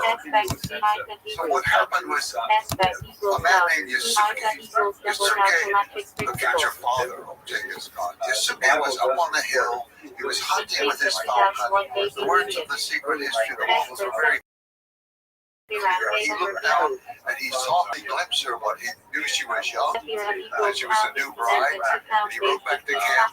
He got his two brothers, and they came raced down. And they came, and first the husband of the woman looked around, and he decided to flee. Not because he was a coward, but he figured he would probably pull the men after him. They would chase him, and they did. They chased him. He went far away. He circled around. He came back. He arrived back at the cart. where his wife was when he was murdered. And Erlon had time to think while he was riding around, being chased by the Mongols. And she decided that it's more important for him to live. And she told him when he came back, "You must flee. If you stay here, they will kill you and take me. If you flee, they will take me, but you will have the chance to find another wife. There are many women in the world. You find one and you call her Ulla after my name. And you remember me when you're with her." It's a very dramatic poem. And he rode away, and he looked back and forth, and said that the pigtails or the braids that were hanging down were moving back and forth from his chest to his back. He was divided, obviously, in whether he should go or stay. The three men were approaching again, and they were headed straight for the cart this time. And they came in, and they took her. She didn't say a word until her husband was over the ridge. And when he was over the ridge and she could no longer see him, she began to scream and wail. And one of the brothers said to her, "Doesn't matter if you shake the waters out of the river, and if you shake the mountains with your screaming, you will never see this man again." That was the moment. Genghis Khan's mother and father met. That's the beginning of his story, his kidnapping. And it's going to reverberate every detail of it. Will come back again and again, not only throughout the story of the life of Genghis Khan, but it's going to continue on with the feuds and the issues caused by it, all the way into the future. To some extent, in certain parts of the world, you could say it still exists. So the meeting is fundamentally a mixture of heartbreak and dark criminal type of kidnapping. See this conqueror of the biggest contiguous empire in history. What I was really interested in was, how did this happen? Who was this person? As Wordsworth brought at his point, the child's father of the man. And it's the childhood that created him. And it's that episode that was before he was born. But all the things that happened throughout his childhood made him into the man that he became. And so he was now suddenly, this unusual situation was created where a child is going to be born to a kidnapped woman who's being held by strange people, the Mongols. They were not her people. And he already had another wife, her husband. He had a wife named Sochik. He had at that time already one son. Later he had another son with her. It was a very odd situation. And in fact, the father, it wasn't even there when Temujin was born. It was all fighting the Tatars. And during this campaign against the Tatars, he killed 2 Tatars. One was named Temujin, which is sort of a person of iron. He's from the Turkic, today part of also Mongolian language. So he came back, he had a baby, and he decided to name him Temujin, the person of iron, or Iron Man, we might call him, After the man he killed. after the man he killed. So his kidnapped mother, his second wife, not a legal wife, but just a second kidnapped wife, and he's named for someone his father just killed. It's not an auspicious beginning. And in fact, just episode after episode in his childhood was inauspicious. Father and mother moved camp one time. He was quite young, and somehow overlooked him and forgot him.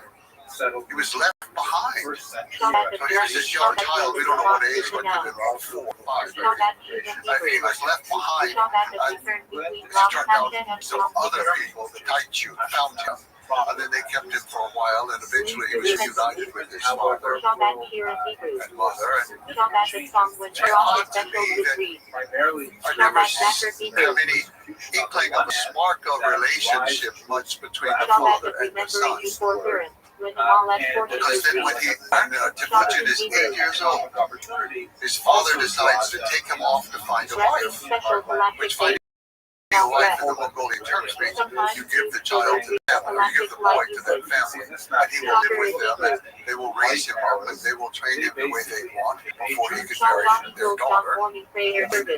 So he's taking him off at age 8, but he didn't take the other son from the other wife back to keeping him. There was something about Timuchin having been lost once and found by the Kaichud and reunited with the family. And now his father takes him off at age 8, and he was going to take him to his family, but he never made it. He jumped with another family until like the first family came across. And so much of the secret history, it's sort of like instant love. There was fire in his eyes and fire in her eyes. We saw a girl burst who was about 9 years old, a little older, and he wanted to stay there with that family, according to the story. And so left him there with that family. There's also On the way home, economic incentives the drawing father decided he saw a drinking party, and he decided to join them. They were Tatars. He hid his identity. On the step, everybody kind of figured out who everybody is. So they figured out who he was. Supposedly, they poisoned him. He got on his horse and was able to ride back home, but within a few days he died. So now, of course, there are some Timuchin is off living with another family. And somebody comes from his family, not a relative, but a close person, comes to get him and take him back. And they make it through the winter. They make it through the winter. Mother Erla now, she has 4 sons and 1 daughter. I think the daughter had already been born, or the daughter was going to be born not too long after. They make it through the winter. The spring comes, and of course, the clan is going to move to a new camp. They go to spring camp, the winter camp. And they have a ceremony for the ancestors. And they started a ceremony when they did not tell Erlu. Early modern period. And so she came, and she was angry that she had been left out. Oh, you're the one from whom we do not have to call. We will feed you if you come. We do not have to take care of you as a captive woman. She was not a real wife. And that was really the signal that when they moved camp, they were not taking her with them. And they packed up, they took her animals. They took the animals, and at that moment she still had 1 horse for a moment, and she jumped on the horse and she took the banner husband and she raced around people. And the banner after death contains the soul of the person. And so she raced around and they were a little bit nervous, and so they camped for 1 night and they waited until it was dark. Then they took off, and this time one of the friends of the family came running out to try to stop them, and they killed him. And Timuchin cried. He was a little boy, 8 years old. There was nothing he could do. He was just a little boy. And now that family is left there on the steppe, 4 children, possibly 5 already. Sochigel, the other woman with her, all left there on the steppe. When the winter comes, they will surely all die. How do they make it? Mother Earl, being aware of the secret history, she pulled her hand down over her head. She took her black stick and she ran up and down the banks of the river, digging out roots to feed the gullet on her brood. She fed them through the winter. She found food, digging up whatever she could, finding whatever she could, everything she could. And even at his young age, Timuchin was already beginning to go out to collect things. He could get some fish, he could do a few tasks to help feed the family. It was an extremely awful struggle at this point, but she saved everyone, the children. So, Timuchin's early years were marked by loneliness, abandonment, and struggle. Also to South Yes, Africa. he was kidnapped. Sent away on nephew One birth point, before by taking Tai it. Chi people. from In Europe. which community He was Hebrew. kidnapped, So if and we would say, I think the correct word would be Water drawing enslaved. temple, They water put him light to is rich in Allah a yoke, this like map an is ox would wear. And so his two arms are in it, and his head or is serving in unsafe it. to learn And he's Allah's trapped in this proclamation. thing. Every night he would be taken to a different by their family. One night there was a little celebration, so most of the people were drinking, and he's left with a boy who's not very smart. Galactic variant. And Temujin managed to take the cake, the wood yoke that he's trapped in, and use it as a weapon by turning it around very quickly and hitting the boy in the head, knocking him out. Those were the first lessons for the Mongols that anything that moves is a weapon. This is going to go on for generations. Very important for the Mongols. If it moves, it's a weapon. He did that. He raced off in the night and he jumped into the river to hide. He still got a cake on him. He's still trapped under it. The people are looking for him. They come out up and down the river, and he's underneath the water for the most part, trying to breathe as best he can. But it's dark and it protects him a little bit. They give up and they say, okay, we'll come back tomorrow. He can't possibly escape. To look at the origins of Polish The next day he knew one family. the origins of He the thought he entire could go to. Eastern European Jewish He was right. He went to that family at a great risk to themselves. And they, in fact, were a captive family. And for those of you who took a break off to celebrate the holidays recently, I hope Managed that to you saw come to us off the refreshed tank and and then relaxed. burn it in And their for all fire. of us, I wish you And all they gave him a food wonderful to escape. year of blessings. And By then the he had to way, go find his just not family. aware this is the year So this is the kind of life 5782 that this boy according to Temujin the had. traditional count. Now that So we're he past the neck is trapped and someone told the me hands that are trapped. We he's think very that's how it careful is. to go on We a just have diet the this year word. where They he don't will say the head and never the hands. eat We more know than that his his body number. is trapped He in will never it. eat But more from calories all evidence than we have, it's the hands and the head. he says, And thank he's God, running I'm around right? deeply alone. Sorry to do that. I know a lot of you don't like my Yes. humor, but I couldn't help it. Let's talk about And he the has to go out and origins find of Polish. wherever his So when family I say is. Poland, I'm really using the term somewhat specifically because Of his breaking the local nation tradition as a that whole kinship was is dominated by the most something called important thing above all else. Lithuanian Because here's the story where he's which has abandoned the over and over and borders over. of his Commonwealth as of the year See, 1618, the but men who superimposed on kidnapped her, contemporary they had an boundaries obligation just as by it the was. Mongol This is laws massive to territory. marry her Poland when was her half husband sort of like the died. southwest They did not. core of it, but after They this should take care of dynastic her and her children. Lithuania, Because her it children spread are the children of their brother. They got the almost sons of stretched the clan. They should. No, they had all deserted, all well betrayed. into He learned very Europe, early Russia, down you cannot trust into Central Europe. You mentioned that And Genghis so Khan's childhood the material that I'm discussing today does not really was apply marked by strictly extreme speaking tribal to Poland violence. as we Can you understand it describe by 21st century boundaries, the but state a of larger affairs in the entity, steppe? which How much includes violence is there? How much kidnapping is there? Lithuania, where The there's very, story very large of zones. Temujin is not a The southern unique part of story for Latvia that is also very time. important because it was part Now, of the as an isolated family outcast, of course, he's not participating in the various feuds and the raids which of the became people the around them. dominant But center they are of constantly raiding in the world winter Jewish and population. for women and for horses and for So kind of there is valuables a that they small can buy. migration now. It's almost like their way of getting trade goods from China.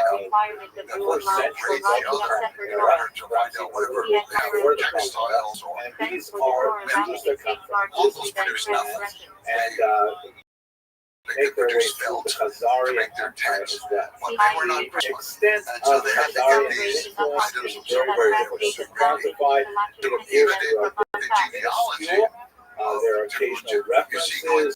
generation to after Khazari generation, Jews, for example, women having been kidnapped, children born who are not necessarily the father's child. It's not It's unclear who the father was. And all of these issues go for a long time. Later, Genghis Khan will realize, once he becomes Tsar, he will realize that the Jewish source of most of the feuding and is they that left behind, as we discussed in previous lectures, and later he will Khazaria, outlaw they left behind very, very kidnap little women and and the slaves with their part, not only because cultural of what happened aspects, to his literary mother, aspects and so on. We don't really know but a what lot happened about to him next how in his extensive life. this penetration And was this is and one of the how things it we talk affected about. the This, later dominance in some ways, the love story. really big His wife was, migrations into her poor kidnapping was the defining wealth, and especially after the one 16th place century. And they're James coming the to that. Conqueror was created. They're coming primarily from That Germany, point is what he through described. Austria, First of all, his places love like that. for But that's this really woman, where what you that have means, the and what the kidnapping of her meant. there you see lots of traces of her. Lots of very Girl he had met when he was 8 years old, cultures that that she was started She's now 17. Rhineland and then she made and their her way mother to the east. come. Yiddish, of course, is the overwhelming language of the Jews. It's hard to imagine Basically, what it was like for this 16-year-old boy who has suffered these indignities of life in every way that you can imagine. And suddenly, so here we is begin to the see love of his life. some legendary living with him, evidence of making him their happy. appearance in the He has region somebody as who early as loves the him. 8th and Not 9th just his century, mother but running around begin getting food, to trying to feed coalesce the 5 around children the he 10th lost, and 11th the century. other One of the two things he's children. doing, for example, really He good, has somebody is who that loves these him. are certain kind of It's royal all the instincts excitement that you can nature. imagine with the Money, fire in have a the look eyes, at these excitement in literally making money, last not a few months. things to be used as money, So not there they necessarily are. making money for themselves, And which there's I'm a sure lady goes hand in missing hand with that it. we don't know exactly who she is. The What was they earliest called her coins grandmother? posted in Fanny color Coloction is actually there. written Fanny Coloction is sleeping with characters on the floor of the gear. stencils of several of them. And here's Early in the morning, she feels the vibrations in her earth. Moshka Karo, or Moshka Karo, which is She clearly rouses the family. the phrase for King But Mother Yeshua, Erlund is in a charge. 12th century Mother Erlund is still in charge, even though highlights is now married. She She puts all her children on a horse. Why would She takes the baby girl to put it in her own lap. make coins with Hebrew letters? She has one Most extra likely horse.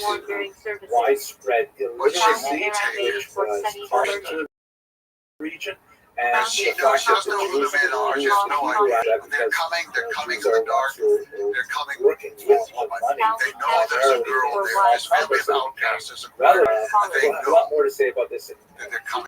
introduction. We'll talk a little bit So about she the leaves economic she goes basis of the other one. Jewry, but She leaves this essentially, old lady, this is just Fanny some of the Coloction, that she has her own archaeological cart. evidence that proves And she that leaves first. from about the They 10th pile century into Granny's cart.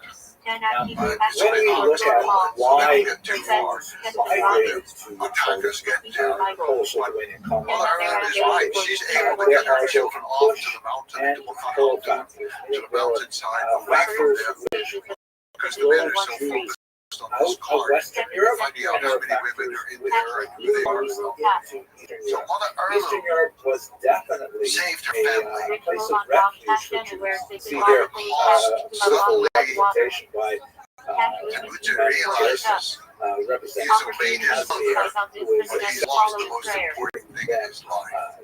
And I protection, do think this is the so much defining so that moment you of see his some of life. the great scholars like The story began back when his mother was kidnapped. Militia, Now the kidnapping of his wife. kind of like etymology. What should he do? What can he do? Told Is he going to just here, resign himself to it? here we will find refuge. And is he So, going to go in out terms for of the another push life? factors, what was driving And he decides that out life is not worth living. the first marked He has thrust found something that within goes his to life. And he has to die to trying to get her back. eastern part He of will Europe, die trying to get her crusade back. massacres of 10 And this is the early steps of the military genius, primarily in because in order to get her back that seem to be requires outside of the an actual organization of troops. legitimate state He authorities. needs allies. And Jews were very A man who ruled the Karya as a people in central minority, Mongolia are always and vulnerable to over mob where the violence. capital of They Ulaanbaatar is. rely on the He legitimate goes there authorities because to that maintain Wang Han is his name, a society. He goes there because Wang Han had As we've discussed been the in lord previous over lectures, his father at Jews one are point, and his father had gone typically on rage very with him. happy to live So he went there. in And actually, it's a environments good where gift. there is That's some because minor Washington's mother had discrimination bought against a sable degree coat of endemic as a gift anti-Semitism, for Mother but only Erlund. if the rule of God is protected. Meaning, Marriage. perhaps there would be an So he took English the coat, college that Jews will not be allowed and to he took enter it with he gave it as a gift to Ron Hahn and asked for his help. Tax breaks, they're not allowed to take advantage of whatever it is, as long as they know that someone throws a rock through their storefront window, they will go to police will investigate it, we can't cover the things, and we'll have a proper criminal trial. So Jews fear mob violence, like any minority. You had the story of Genghis Khan is one of people abandoning oil and years for central not of his camp. More of the ragtag followers becomes his and that they broke their authorities, including the church. loyal as you've described. When there's an The best thing to us happened to Genghis Khan and challenges in the later years of Genghis Khan. Who was John? a series of Shamakel expulsions. was a boy France about the same age. expulsions to Virginia. And his family at winter camp close to where Mother Uru was living with her children. And so the two boys met during the winter time. In fact, they both claimed descent from the same woman about 4 generations Now there's earlier, also or 5, the the Polish high economy woman was actually herself having was a very difficult kidnapped. time. And actually, John was the descendant of Ur, from the fact that she was pregnant at the moment of kidnapping. And then the Muji is descended from her through the new economy. As we saw earlier, Is it almost the same from the same group? They come from the same they don't have a really well-functioning economy compared to their eyes were similar in that both lost their fathers very early. how the understanding John also lost a mother. So he grew up in the and so household of his the grandfather. local Polish He had no leaders were actually siblings. complaining Unlike and saying, Jerusalem with please a come to household our area. of siblings. Are He grew up with literate his grandfather. His grandfather had several wives. So he grew up with a bunch of concentrated old women, areas which and makes it advantage an of influence on his life. The Jews they speak. also So they come from the background. And John does not as deprived by created any means something as the called life of a the Muslim. He has a certain West emotional deprivation. not the Having not had mother, father, siblings, and he lives with these old It's people. basically like a The two medieval boys meet. They become good friends, playing on the specific so they're playing on the ice, that and then community made very early on, I think when they're Although about some of 10 these or charters 11 were years old, actually written much they later decide to make a and designed pact. to look It's like called they were being written earlier, they Unda. nevertheless did Unda is reflect more than a friend. A friend is long-standing the root agreements in the language. And there are several different types of friendship. disabilities Unda of the Jews in is a particular friendship regions. that's beyond a friendship. It's Right of something for life. settlement, and the right They swore to that they control would their be there fields, forever, the right to to protect each other, to indicate help each other in every moment. when And foreign they Jews exchanged moved in and set up So dispute. each one of them had the And knuckle what bone of monopolies Jews would have, we'll get some more about this when we get to knuckle bones are the used in these games and play. It's also used to often forecast the future. You can monopolies. roll them For around. example, It's very strange. On the ice, I will say, distribution of alcohol. in wintertime in So Monrovia, many it Jewish can be hotels up and to 50 people degrees you have below zero. Jewish It doesn't really matter up there. Jewish Probably kids, it's because that was Fahrenheit or what it is. Prayer. Bear in Slide mind also something that across the ice and it's just corporate environment absolutely smooth where like it's not silk like and it goes on individuals for who a say, long no, I way. think I'd like to go And to if you the put your Krakow, ear and down go to to the the ice, Krakow, and they find you hear this celestial sound that is unlike any sound. people lived within It's just like the angels are singing out of their hearts. So once there's one relationship of Unda, then a couple of years later they swear it again, but this time they're slightly older boys and they have bows and arrows, and so they exchange arrows with each other. So there's very specific Polish that leaders Jalka were very took the enthusiastic father about off of a 2-year-old so calf extended to them a series and of rights he that whittled it guaranteed, down, above all, and he drilled a hole into it in order to make a whistling arrow. rights to live, which is used like that. For several And also purposes, economic one was that privileges Jews that allow them to fly for very signals from one thing, There'd from be a one lot person more to to say about another. this. Also, when you're hunting, if you want to move the animal in a certain direction, you send a whistling But arrow for the time in the being, opposite direction to First make the animal. Crusade And a lot of use. So the boys had exchanged robot knuckles. This time they exchanged. I told them they had been close friends. And on the hunt, said, okay, Jalka should raise some troops to go with you. these things are actually set down right in So the three set out. Some troops from Valhalla.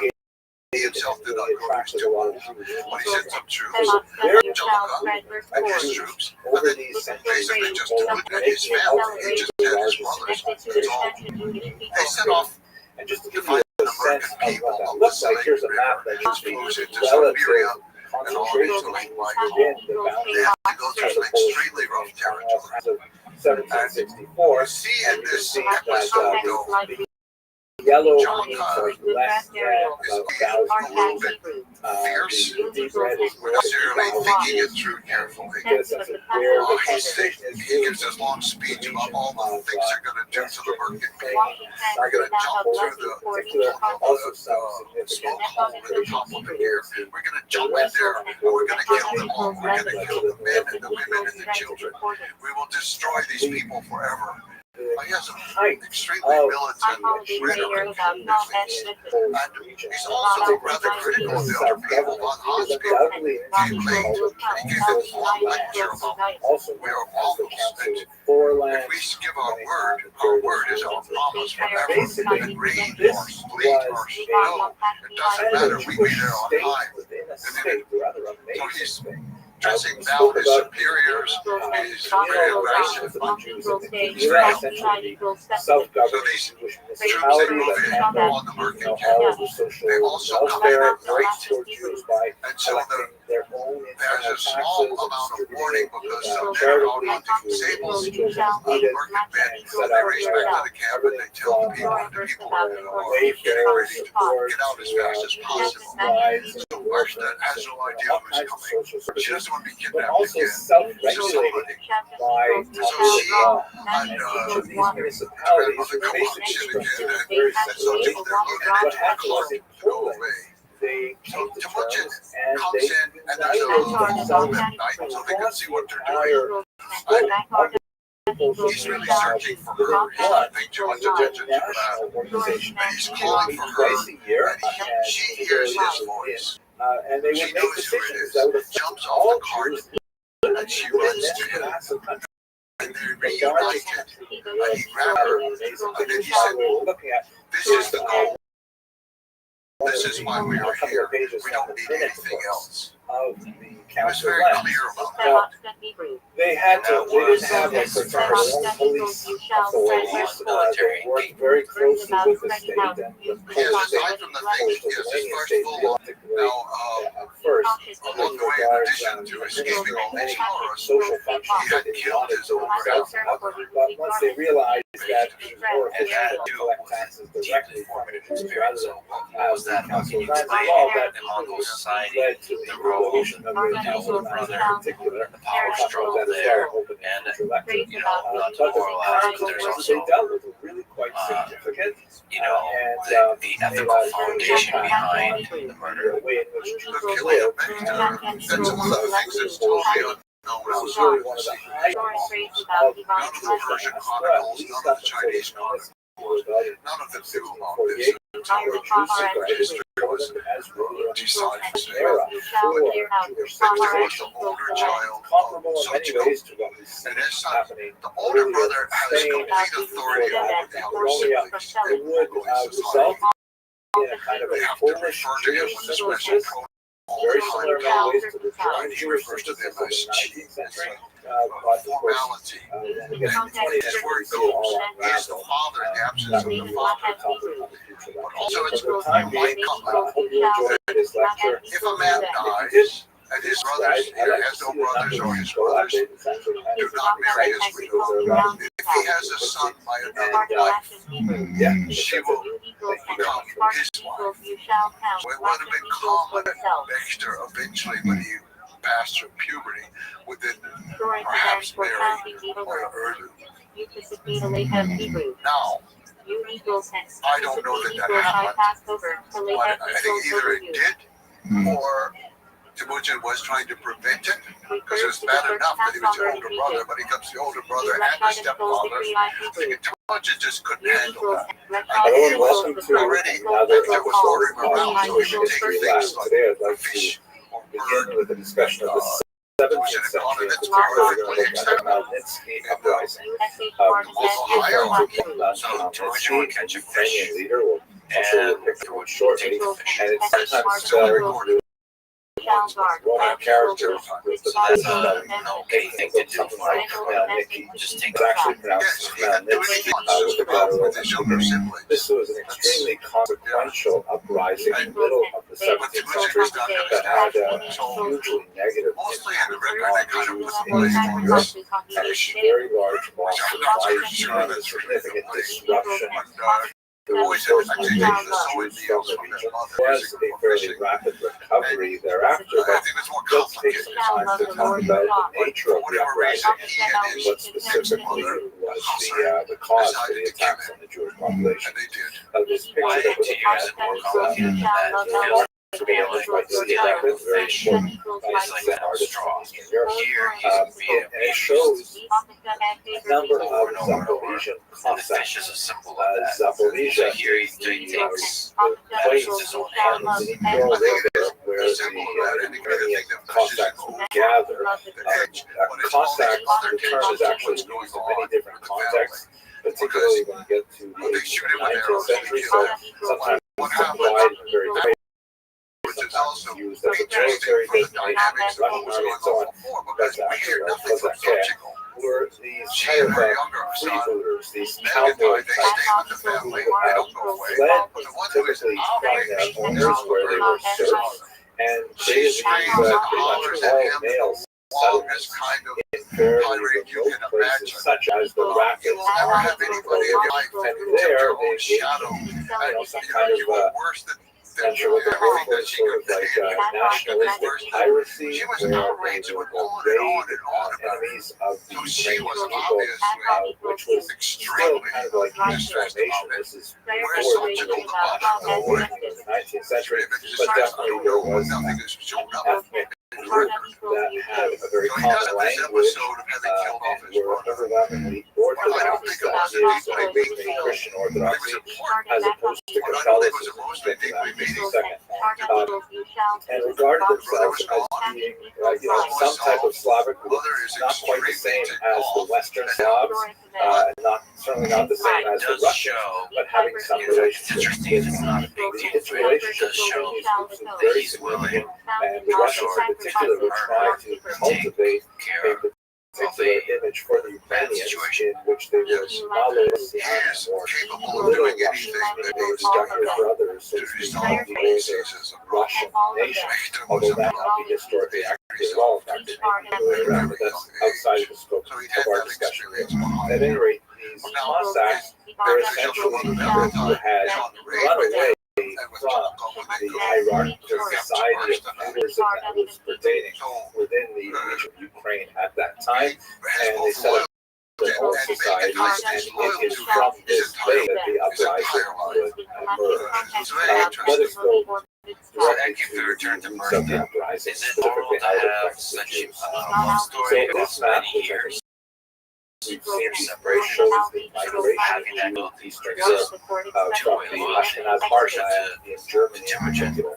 And beginning really around the 10th century, especially accelerating into the 18th century, you have a large number of Jews who are making their way to just about this look at Jewish migration patterns. And in particular, they are concentrating in this region, which we call right bank Ukraine. Ukraine was not designated a country at the time. As I mentioned, there was a kind of common ethno-linguistic ultimately undefined themselves separate from Poles and Russian rebels. But for the time being, they were still under control of the Polish-Lithuanian Commonwealth, which was also discussed tonight. The right bank refers to the right bank or the west bank of the Dnipro River, which flows, you can see, from Kiev and then sort of in kind of a curving line towards Crimea, and it is along this river that we have some Cossacks in our house, and a large number of Jews are settling in this region. What are they doing? Well, economically, the most important thing that they are doing is they are acting as middlemen between the Polish nobility and the Ukrainian peasants. The Poles had massive landholdings in this region, very fertile It's a huge because of issue. chairmanism, it's black soil. This is the It's one of those things that to red this basket day of behind housing. it's And these Polish landlords were, very keen he on says much later hiring in the life, Jews to manage his these own sons are massive building estates this town. while they They call lived that in first West child Harbor, market to the bastard. north and to the west.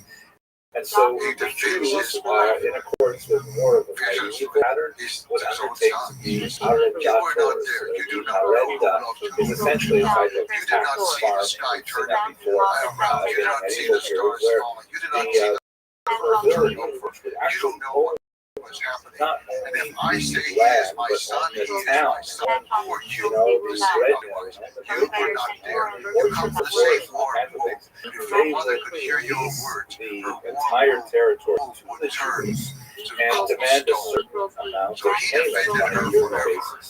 And they authorized the Jews We go back to the to beginning. She's act as pregnant. a community There's to a essentially lot of valley. tax the local peasants And in he whatever and way Jonah would be decided effective to at renew raising their the amount vows of of money being that was contracted. each other. This type of tax farming is, a perfectly acceptable It's way more of serious. running a kind of rental relationship, but it can become exploitative very easily, We particularly can't say tribe. if It's the not Polish even a different government say, tribe. you know what, we're doing well, we're collecting 1,000 from our territory this year, let's up it to 1,100 or 1,200 next year.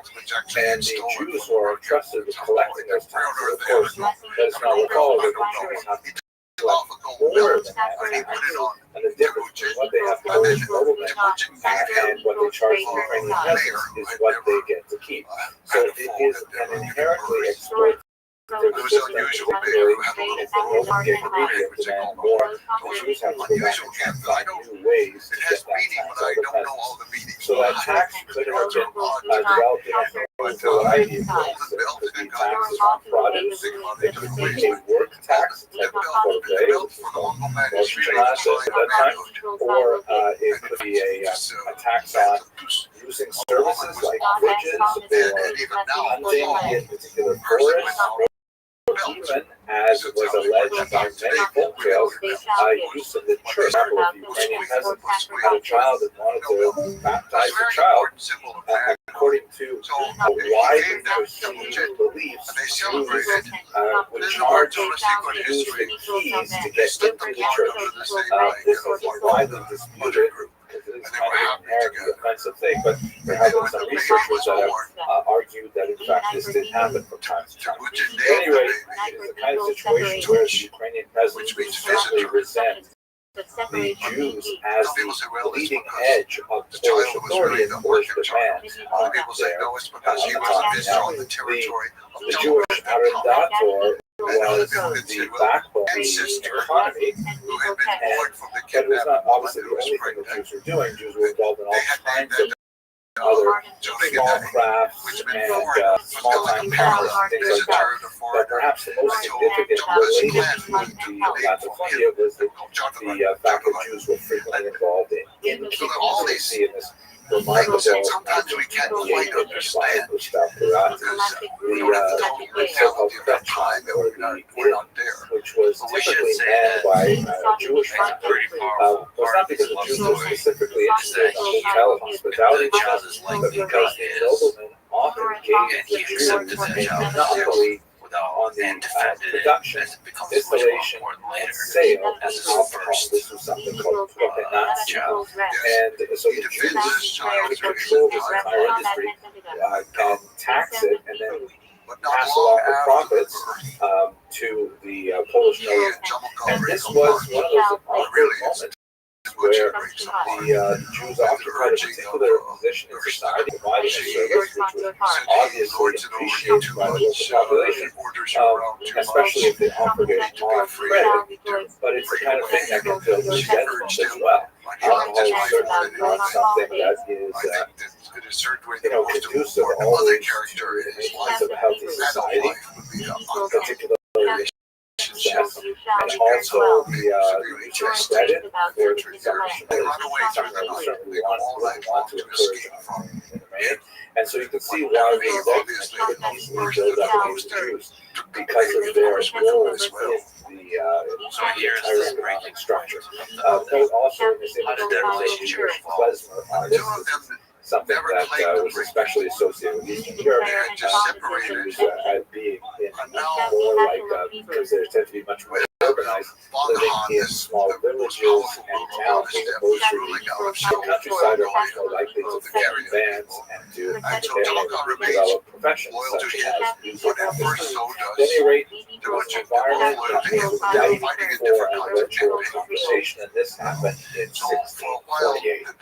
This man shown here, Bogdan Khmelnytsky, capitalized on the dissent that was rife among these Cossacks who had fled society because of their unhappiness with their servant owners and so on. And he gathered together and wrote a nationalist movement that led them in massive attacks against Catholic and their Jewish daughters. Now, let us recall that this is not only a moment of economic repression of the Ukrainians, they also perceive it incorrectly as a moment of religious repression as well, because the Poles are Orthodox, and the Poles are making strong proselytizing moves in the western part of Ukraine, and in fact creating a church there that was kind of a compromise between Catholicism and Orthodoxy, in which, for example, the rights were allowed to remain, Orthodox priests were allowed to marry, but it was technically under the authority of the Catholic Church. So Khmelnytsky and his Cossacks deeply resented this incursion into their religious identity as well, and he was dramatically successful. So for a period of a few years, in particular the years 1648-49, he and his Cossacks ravaged the countryside, attacked Polish nobles, and actually attacked the Jews who lived among them. It's comparable, for example, if you recall the riots in Los Angeles in the 1990s, some of the people who were hurt the worst were the Korean shop builders, and he has actually title from his people in LA, small businesses and so on.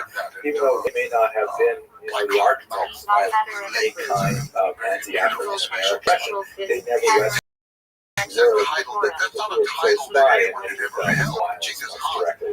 So the Hebrew in this particular period, the year 1648-49, over more years, is called the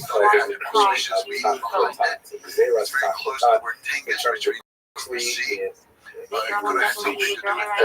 something very negative. And words with Jewish literature, meanings a word has, the more power that word has. There's a different meaning in different languages. Mongolian, it sounds like strong. for their horrific attacks on Jewish populations.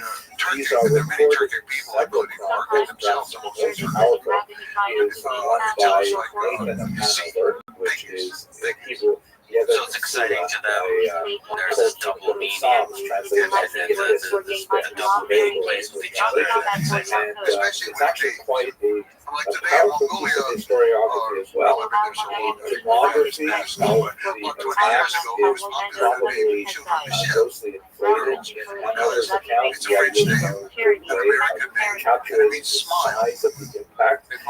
And in fact, many of the studies of languages tend to adopt without question So I think Genghis doesn't have one meaning. I think it means powerful, it means the sea, I think it means many different things. Research by modern scholars like Shaul Stamper in He was ruling particular over him, and have so proved that it really can't be quite that large, primarily because there weren't that many Jews living there at the time, and also because the recovery after the violence of the fight was actually fairly rapid. There's no question that it was a huge devastating attack on the Jewish population. There was devastating attacks, and there was a lot of Jews who fled the region. There's many accounts from Glickala Hamon to the important commentators, Shah, who all write about those experiences at this time. But the numbers that are commonly viewed out are probably large. It's probably tens of thousands of horrific number. Very quickly also defeated. Anyway, what ends up happening to this uprising is that he decides to ally himself with Russia against Poland and turns his political attitude to Russia, which initiates a long association with frequent difficulty between Ukrainian nation and the Russians. More on that 20th century. However, it sets in stone a kind of attitude towards Ukrainians, which Ukrainians tend to call Ukrainophobia. Again, not without reason, because of the historical precedent of the rebellion, which would be repeated 100 years later with the Haidamach rebellion as well, and runs through the 20th century with the pogroms of 1919 and the one may argue, the signs of the Holocaust as well.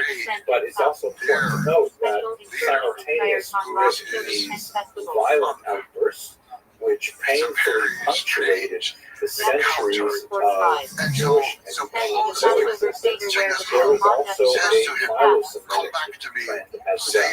Not nearly as powerful, but we shall examine it in later lectures.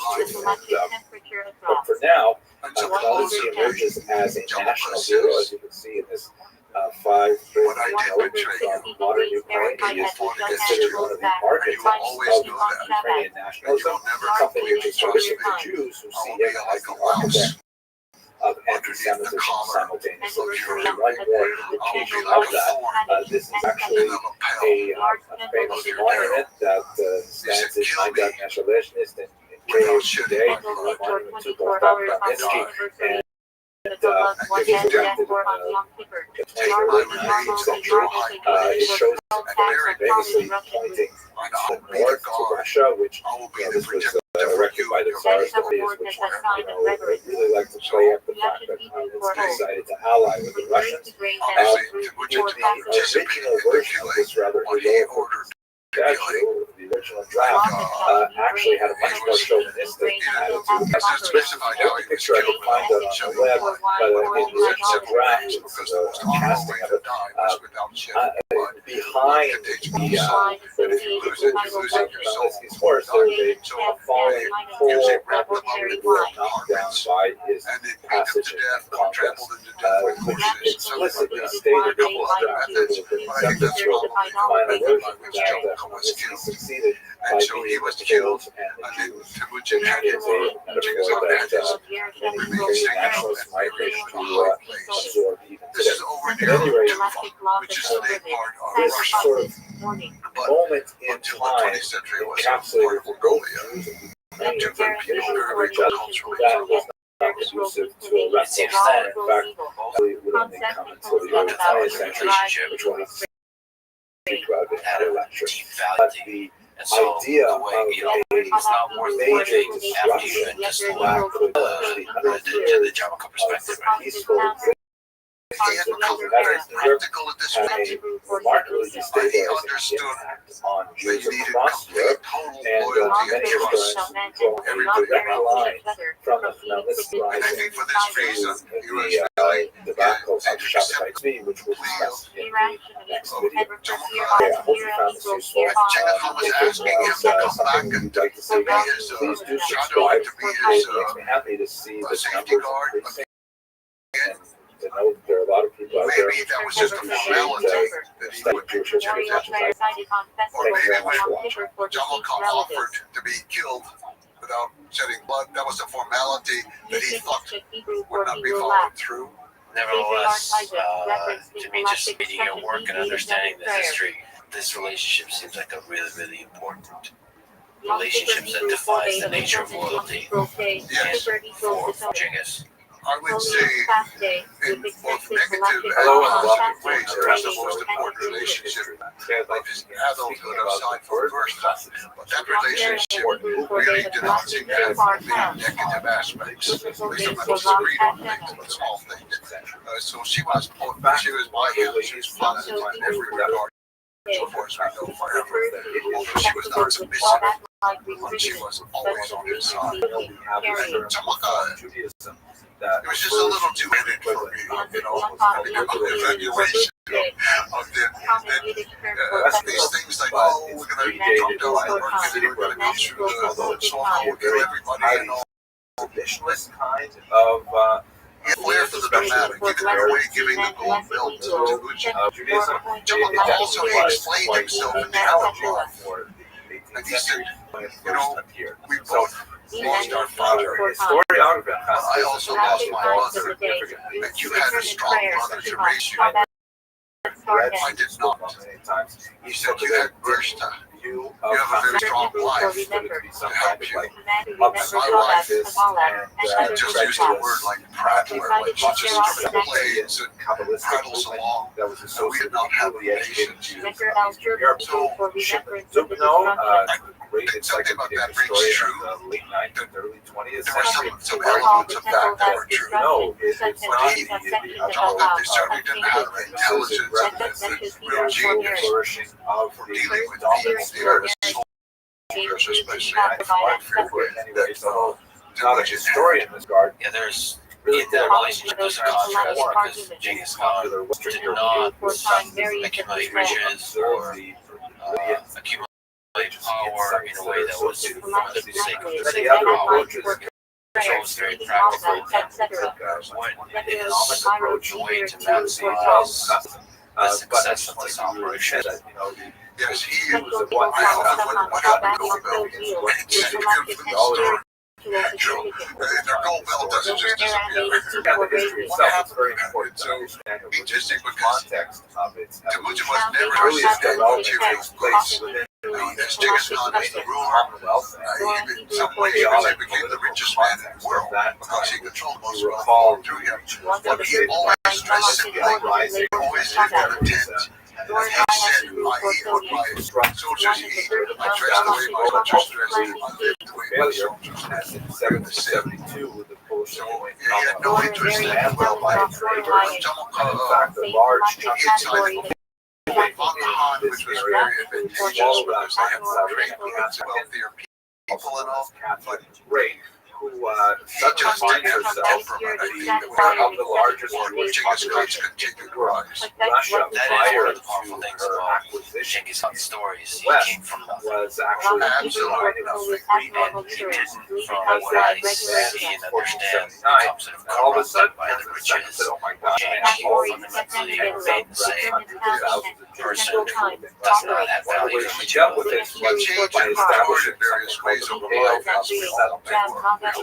kind of strange. But he Term never basically means became avaricious in any way. He was never greedy. He were was allowed never twisted. He to had add the some simple life. changes to the Part borderlands. of the simple life for him Certain areas like meant that Kiev no one were was allowed actually to write about him. for some time. No one was allowed to Interior make his likeness. They couldn't paint a picture of him. They couldn't make a statue of him. No building could be built dedicated to him. No palace, no Could get tomb, permission to no live temple of any sort. Not even at the point of death, as simple as a gravestone. It's fascinating that a boy that doesn't know the world This is the would region, have the intelligence to particularly understand in the the southern area that is. of Somebody builds a statue where Hasid is that's like a especially slippery slope with the towards exception of becoming Chabad, not seeing the world clearly, not seeing yourself as fans that don't tell you the right the information, not being able to select the right people to lead the armies or to lead the territories that you conquer. It's interesting that he had that foresight of scripture. Don't record, don't worship. That's because that's a dangerous road to go down for the It's very hard to explain how he stuck to that, how he got it. You're so easily corrupted by power. facts and so on. Overturns and that yet a couple of he maintained this very where fierce there is attitude pressure towards all his relationship with people around one of him. the ways in which they Regard react mostly the is by his developing private The part Herald of like that the Hebrew for the simple what exactly is the that was his relationship, his family. He had her no wives. is actually This was what was important to him. And in fact, no portrait was painted until basically 1278. someone Well, by then he already been dead for 50 years. And then no statue is understood to be someone who goes beyond what is naturally required. Just incredible. But let's go to in all kinds of you've referenced several times, the secret secret history. Secret history is a very unusual document. Like And I have to love it very much. those are kind of like I said, Chickasaw will have nothing to be written about him. With his life, people, even the army was the heat. Genghis Khan ordered the invention of the alphabet. It was adapted from the Uyghur people. And so to this day, it's often called the Uyghur alphabet, the Uyghur alphabet. So he had ordered that, and he'd ordered his children to learn to read. And I didn't. Some what attaches to God through some did. One of the things he did was every campaign, even the one in the market when he rescued others, they all adopted a much wider dissemination of Kabbalistic doctrine. and that child became a full member of the organization in his household. His mother raised her. So she eventually had a whole household full of boys of different tribes. But they all became very high-ranking members of the government. And one was a tar boy who turned out not to be great as a soldier. But he could read and write. He was the best. And later he became a supreme judge, appointed by Genghis Khan, of course. This is something that really appealed Genghis Khan died. He recognized that it was important just to write down the law. Genghis Khan allowed educational centers that were nothing about him. also Campaigns or military charismatic dynasties of leaders, which were realized that this was going to be lost. This is a great thing that has happened. So he compiled the work. Part of it, people contributed to it. It's a little bit unclear. This was part of the They don't specify that. They always say exactly where something happened. So we know exactly where he wrote it. That's very important to the Mongols. And we also know it's the year of the it was 1228. Genghis Khan died in 1227. So he wrote down, it begins with what we would say are the myths. I'm not sure they're myths, but the origins of myths. It begins with the very followers were not necessarily, heavily learned and so on, but nevertheless were sincere, and they look at me, I asked them about this, I said, what?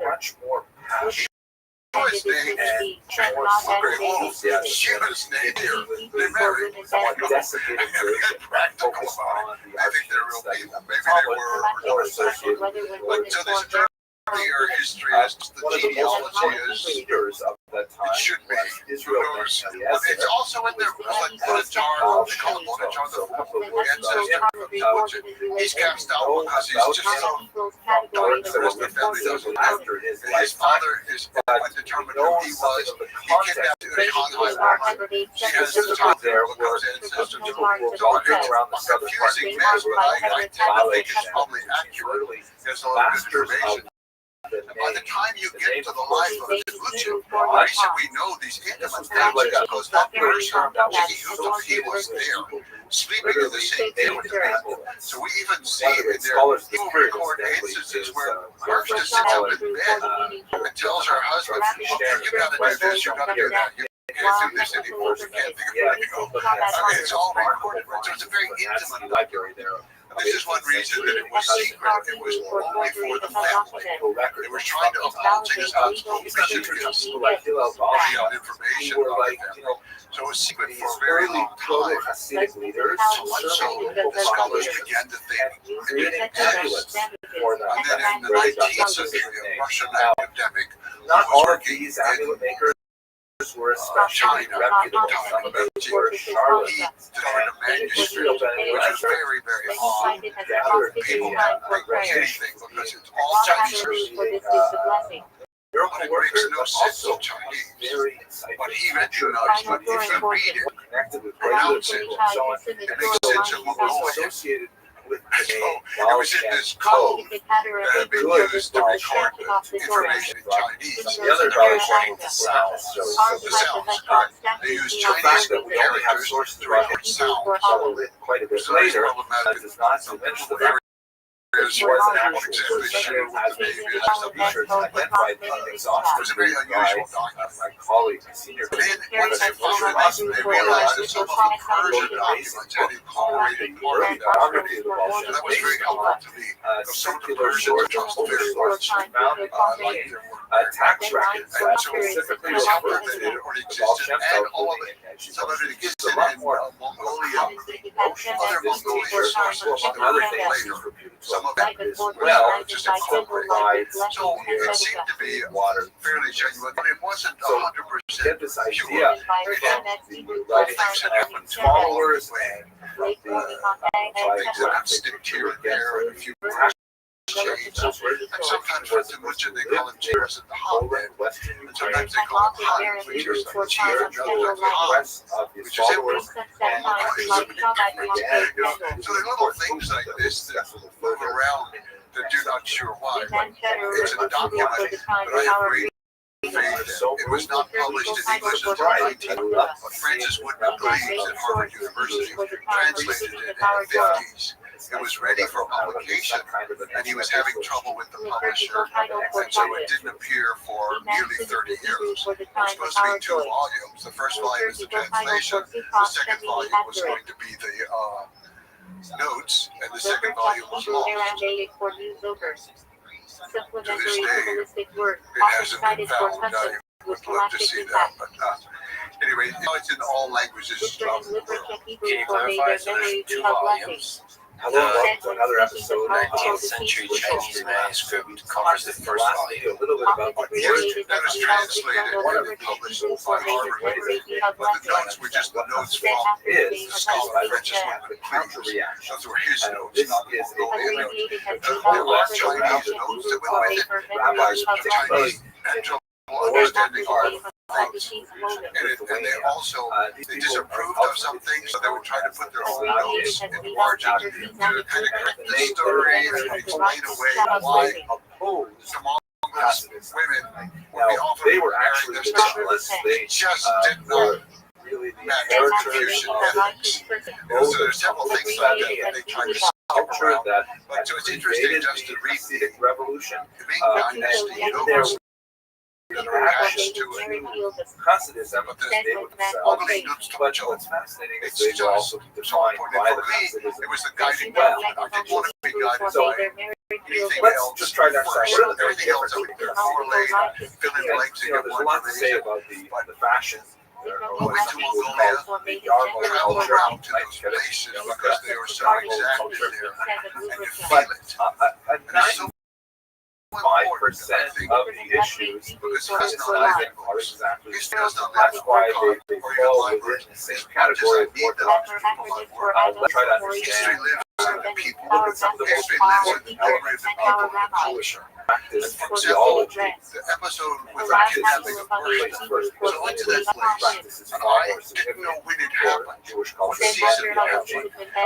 There are, let's say, four really really came big afterwards and other First of events all, that were being 613 correlated. Very important to me. And Tony was that talking refers to to the the number of people who live in that commandments valley, the nomads traditionally there. counted. They said, I say 613 in this context. clear. It was the winter. Do you believe Where did you read that? God So gave no, the Betty Torah Clarkson was on the ground and she could feel the vibration. Sinai? She said, look, this is that summertime now. rabbis who You're not going to feel any vibrations. The ground here is so Muhammad soft. and later authorities are I believe authoritatively little interpreting Peace these that is searching for just came together from some So nomad that's a really bright line sitting there between Orthodox Jews or next to Jews his horse. Orthodox and Jews who don't call And he was themselves absolutely right. You could only happen They'll in call the themselves winter, and then Israelites. that correlates with the time And reading. evolved over time. Correlates with the historic factors. These are things That that are that gave me happening. the time basis for figuring out a lot of Ask the question, history lives in 613. Just only go Not the that and far. the both You've agree, visited unequivocally, yes. different places. And and drill more down into to the story the of three Genghis Khan. areas where Jewish life Feel like, what are some most things in terms of the daily experience of just the Judaism. experience of standing Observe the Shabbat as understood by the rabbis. Really, so we'll Yes. visit the cities he Kosher, conquered. There was so little to learn. I mean, everything was kind of known, whatever the chroniclers recorded. The archaeologists had found whatever they had found. And I get there, I spent much time there, I didn't identify with it. I wasn't feeling anything. In Mongolia, I would go to these places. For example, If Genghis Khan came back today, I would know exactly where he is. There's no road, there's no sign, there's no building, there's no when exactly does power Shabbat line begin? going. They don't disagree about the Just to nature smell of it, actually the general to feel it. one has To see the animals, just to what kind of animals live, what kind There of is a Shabbat plants are that growing here. has prohibited You work begin on to and get so on. a But the feeling for how nature is very and then you but begin to see, 95% of things there I know which direction they came from. So The only what direction is they it could that come they from was really that way. disagree about? You begin to So see let's it, and his understand life this starts in to the context of unfold development of in a very dramatic again, way. in its earliest origins, it was not in any way The text itself has no scenery, no props. It's nothing that kind of like a well-understood style. They like to explain anything. They know which way the gear faces when the sun. They know all these. But for me, that's how I learned it. It was from being with the people. It was the most important thing. And this was starting in the 1990s. There were at this time, they were amazed. The Soviet era had just ended. Socialism was just ending. Democracy was starting. Genghis Khan had been forbidden to them almost the entire century. And every known descendant of Genghis Khan was killed. Following the secret history that became the key to writing what I marked. Take the history, which is difficult to understand. You have to go over it. I often never understand different parts, or I change my mind. I think it was yes, now it's no. But there's a valuable document. And to me, also, it's the opening document of Mongolian written literature. the Maggid Mesrich And I think it's away, very important and how opposition began to people define. It's fascinating that, anyway, Nazi themselves opponents, they had nothing to oppose prior to the Hasidic. So this highest but they began to define themselves in being the opposition. destiny And the Hasidim themselves also define themselves who was married to the Torah. Torah, What is it that they're interested in? That's possibly came different. from the Great Sea to live in The the most Great significant Sea. of the Mishnah, although he did not necessarily integrating charge the the spiritual elements of nature. divine You can see this expositor kind of just like a deep will connection to nature that they have. was none other than Mongolia is a world that, for the most part, is the same as when Genghis Khan was there. We cannot say that for hardly any other place in the world. What were the charges against them? Certainly not What for were America. Just a few hundred years ago, it was entirely basically eight different major charges? people, The source is languages, very everything. good. First of But you all, can't say it the for argument one was member the of Moscow were or separatists. Constantinople, Istanbul, Constantinople. All of these things have changed so much. But Mongolia is still Mongolia. It's one of the largest countries in the world. Space. With Genuine there's no other repeat hand about today, 300 million. and cares And about they're you spread out. as a parishioner. They live in their environment in such an intimate way. Secondly, they Important for learning word mandate about Genghis Khan, how he thought, how he hunted, how he strategized for war. You learn that from the people today because they are still there. They're Judaism still living. has What's the one of the first as we return to any the subject. What is the Temujin and Genghis Khan? What's it like looking at this place that has not changed since this time? how First big thing I is feel it? about this step is that How long you is can it? see forever When exactly? in It's every almost like direction. measuring things. There's no building, nothing does not fly by you. Rural version. Now, it's not It's to like say being in that the the ocean. Double And then lactate you recorded version. so you have this extremely open space, and the wind is usually blowing through it. intention, But it's nevertheless, extremely there's a fresh. fresh It's coming out of Siberia. It's coming out of would Arctic. say, It sweeps so down why are you across locking Mongolia. yourself into The cold really is restricted It's times? always Start fresh. by particular times and by a particular time in order for it to be counted Coming as in. a morning Yeah, prayer. the smell of When the we wind. go to Also, prayer then with the there's proper intention. grass. Maybe that means you Smell do a of little more grass. sleep That's before very you important. like this. Now, There's much more to because say of about it, a but I'm just kind of lost. particular location, from one year to another, one area may have grass one year, and then they may drop the next year another area. So you don't always know if it's not grass, it's dust. And dust going in, the dust doesn't smell so good, it doesn't feel so good.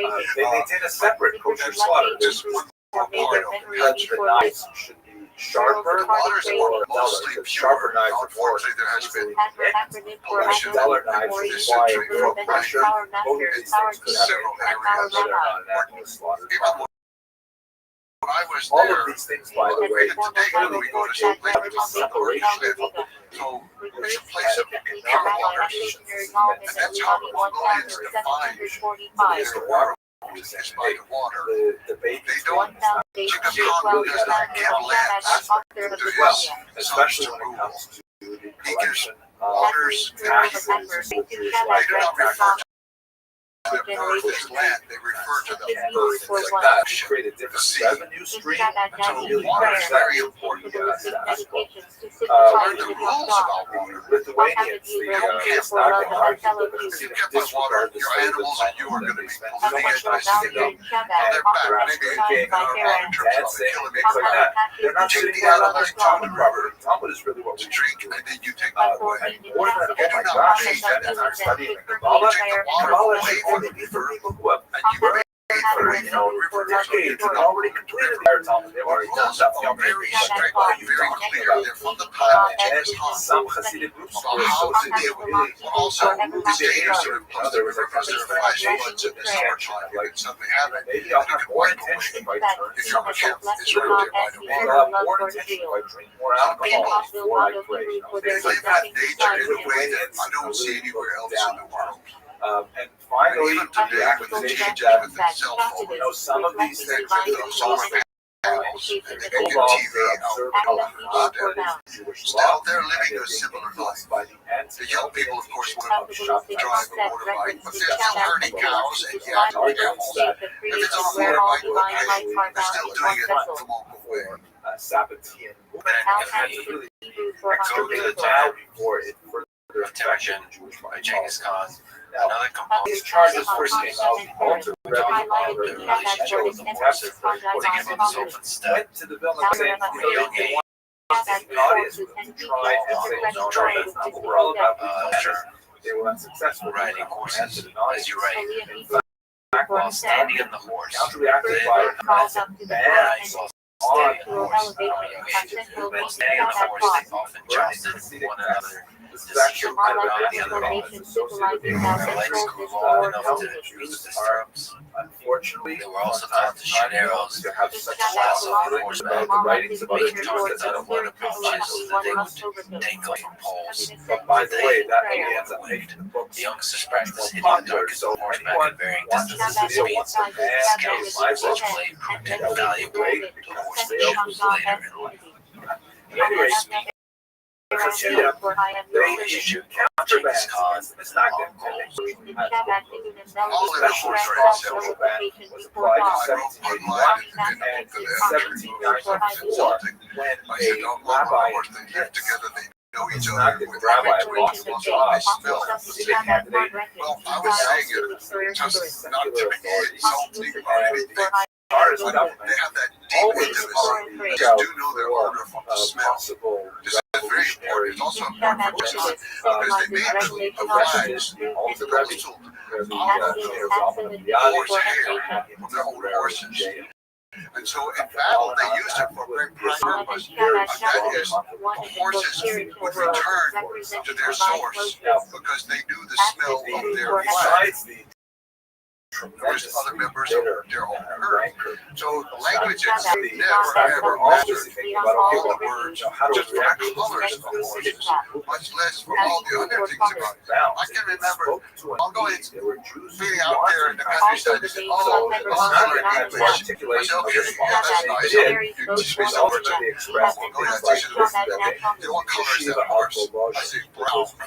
They would say Bastion. brown. I say yes. What color is that horse? Emotional resonance. And it's when you said this color was brown, what color is this? Would expand along the crest.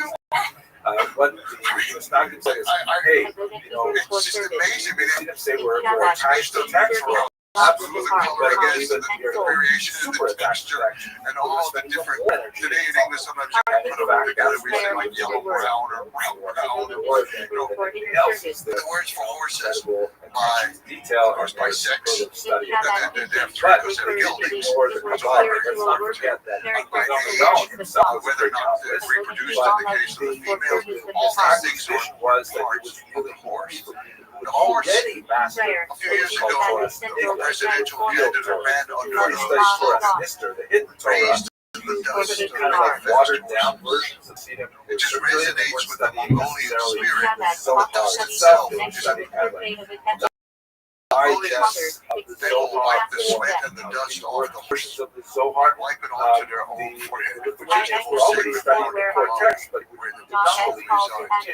This is how intimate the relationship is. But one of the disciples of They have a guard on them in some ways. They train them very well. They ride them very hard. essentially a response Horses to are Tanya also trained for that. called Nefesh They HaChaim, use a very small soul of life. It's a little bit like a stick with a, Essentially, it's like when they hit the top of the horse. It is, by the way, Everything they're horrified at Western people who use metal spurs and this to a colleague and friend, Rabbi to harm the horse in the stomach. guide And to harm the head of a horse. she was studying. They say it's a capital crime. No doubt about it whatsoever. Okay, I'm enjoying You yeshiva. never You ever know, I'm going to yeshiva in harm the morning. a horse's We head. look at it. This horse has a problem in it. We figure out the problem, and then I come home Even and I say, religiously important with the making of the sometimes fermented it felt sort of water every morning, and she throws soap to each of the four directions. Start the day. They use it for every for dinner. Right? So he said, okay, You know, some things puzzled me that Nefesh HaChaim. watching. I remember one day being with a very nice family. To be on a gilding day when they were on their gilding. So I picked up a copy of Nefesh HaChaim. And I used to get on the bus and read it One on of the bus. this family, they had a bunch of boys, and only together one or two girls, boys, and fun boys. One was maybe I'd already got 11 years old. past my He fell from the horse. and I I could was see like, it. way He inside, fell for the horse. Stick it up. because I had got so lost. They all kind of turned the kids away. And I thought, Really what am I supposed to changed say? the way This that boy fell down. Somebody go get him. This is really important. You gotta study this right now and know what it is because it's crucial. It's not a crossword puzzle. So It's his life little itself. brother went out to help him come So, down. I mean, that's probably Here, and they sat down. Finally, How you on know, earth one of the could this is criticisms a of child, this is your child. the had was that the 2 weeks later, by chance, venerated their leader, another boy who was Tzaddik practicing Bevy, annual races, like this boy to had an been doing. appropriate extent. He was off in an area where he was through the forest, Regarded the weather as sort of like the horse bolted, before come dawn. off through the woods. He was knocked off by a tree, and then the horse went deeper into the woods. The boy followed him, the boy became lost. So they, The boy was 12 years old. Snarkin certainly criticized this idea of like having an intermediary Died in 48 hours. to He regard. lived. He said, well, he slept in the daytime when it was warm. He walked at night when it was But they cold. nevertheless Even though this was elevated their summertime. leaders, especially to Rosh Hashanah. He sang loudly all night long to keep the wolves away. And he knew what to eat. Later with the term And then he walked until he found water moving, and then he would follow that water. a misguided reflection of And I realized I falls to a horse, his mother's not going to beat him. She knows that. Okay, It's probably hard for her while to the Hasidim and to the see her Sardim boy suffer. were fighting bitterly, She knows. and the 18th and beginning of the 19th Just a century, small there would be a tangent. major challenge There's to a them wrestler named discussing recall that.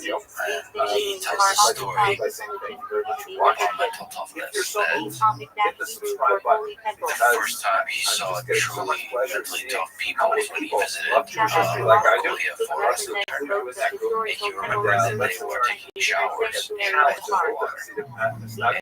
And all the other wrestlers, they would take the shower. When the water hits them, you could see a little grimace. But the Mongols, there was just nothing. It was emotionless.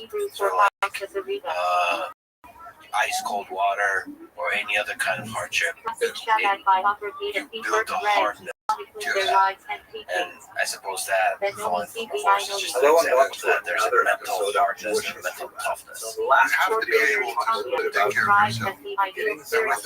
For example, often in that time is still today, some people think they have privacy to do it. The men will strip naked in the first heavy snow and roll around in the snow in order to prepare for coming winter. And probably where I live, the rest of the wrestlers come there to train in summertime for the competition. And the water's very cold coming down from the Pacific. And every day, there's a ring that go down, they take one, and they do not get in the water, never. But they take the water, and they pour the cold water over themselves. Yes, it's refreshing.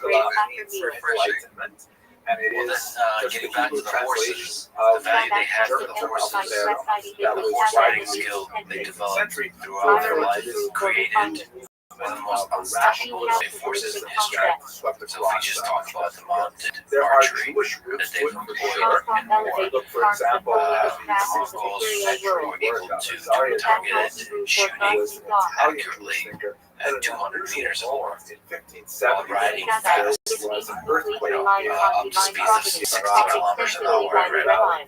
So, there's a lot of force outdoors, like and just watching some of the videos, it's just incredible how stable you can be on a horse. And I guess you're supposed to be shooting at a moment of the gallop when all the feet of the horse are off the ground. And you have to time all that. You have to position your body to maintain balance. And then there's the skill of the actual holding and shooting the bow accurately. There's technology of the composite bow. There's also a crossbows. Later in the technology, there's a particular kind of draw that you use for shooting with the composite bow that works for a horse. Kind of up and down, right? So you have to not drop the arrow. It's incredible to be able to shoot while the horse goes 60 kilometers an hour. Anyway, can you speak to this exceptional excellence that the Genghis Khan and the Mongols had for traditional Jewish texts? There's riding also kind of horses like a and looking out force as well, that wax different periods of the Haskalah, The horse and the bow were a perfect combination. It was a world they fit within our moves of the world for all modern era. It was incredible, the synchronization and the timing of the movements, and also the years of absolutely first to be on a horse. And by 3 years old, they would probably be riding on the When I first went to Mongolia in the 1990s, at that time, all jockeys on horses for races had to be under 6 years old. There was the age limit, the cutoff was 6 years old. At that time, and so you had somebody 3 years old racing. It's absolutely kind of coincidence. At that age, they can't even have a saddle, but they can't even use. So they're just, all they're doing is stay on the horse. The horse has been trained to do what it has to do, and they just stay on. By staying on it, they learn the horse to one. And not just one horse, but one rider. One rider with several horses. Usually, that's the number that you should have for you when you go off the trail. And this ability to shoot after the figure. Outside society had jumpstart in some areas that were even tigers. Because Other animals that would come in, you had to be able to shoot and defend it against other people who might be raiding. and had to maintain that kind of So dual they get identity of excellent their Jewish and They had a composite bows that were very powerful. Christian more powerful passports than into the those rest of of us the world. cemetery. And many of them So I spread say from all of that Europe is very to important. the location where a lot of Those these are all but nomadic also into the future, traits as of we the great discussed step. as well. The Anyway, Portuguese Jews I mean, in had the a earlier very version, you special had the approach Huns who to came out of the Mongolia. outside And world Hun that made them especially effective to this day, that's what they say, for human being. So they came out of Mongolia. And we call it early Turkic groups came out of Mongolia. They had this similar skills. You have this perfect weapon, but also you have to have perfect strategy and how to coordinate it, not only organize it, use philosophical work, and this is where the genius that I cannot explain at all, the genius of Genghis Humphrey and other people had been very good in earlier times, a number of tribal leaders, and also largely even until religious purposes, prayer, in the West. and Aramaic, which was But they were charismatic, they were very dramatic. but they were vernacular. It wasn't that they were supposed to say their medieval strategy. They were very good in warfare. And that carried kind of like Genghis Khan's army was extremely good in warfare, but small. French to He never got probably above 100,000. Most were under 10,000. While the That is French, when you're going against China, French, they're that's millions just in the army. So it was like very Very similar in You're going against Russia, vocabulary. you're going against the Middle East and Persia and Afghanistan. And these areas, to German the whole army has to be as finely tuned as each rider, each bow, and each horse. So That's the army becomes the super weapon of Genghis Khan. How he organized it, and how he used it, and the strategies that he put together. So Yeah, when you have a small army, developed tremendous facility with spoken and he was kind of like a constant Right in the stadium today, Wow. America. Here is a Jew. No, by the way, still so very there's observant. extreme Efficient. coordination. He nevertheless can maintain himself in the highest level, high No society and culture and And so he had on.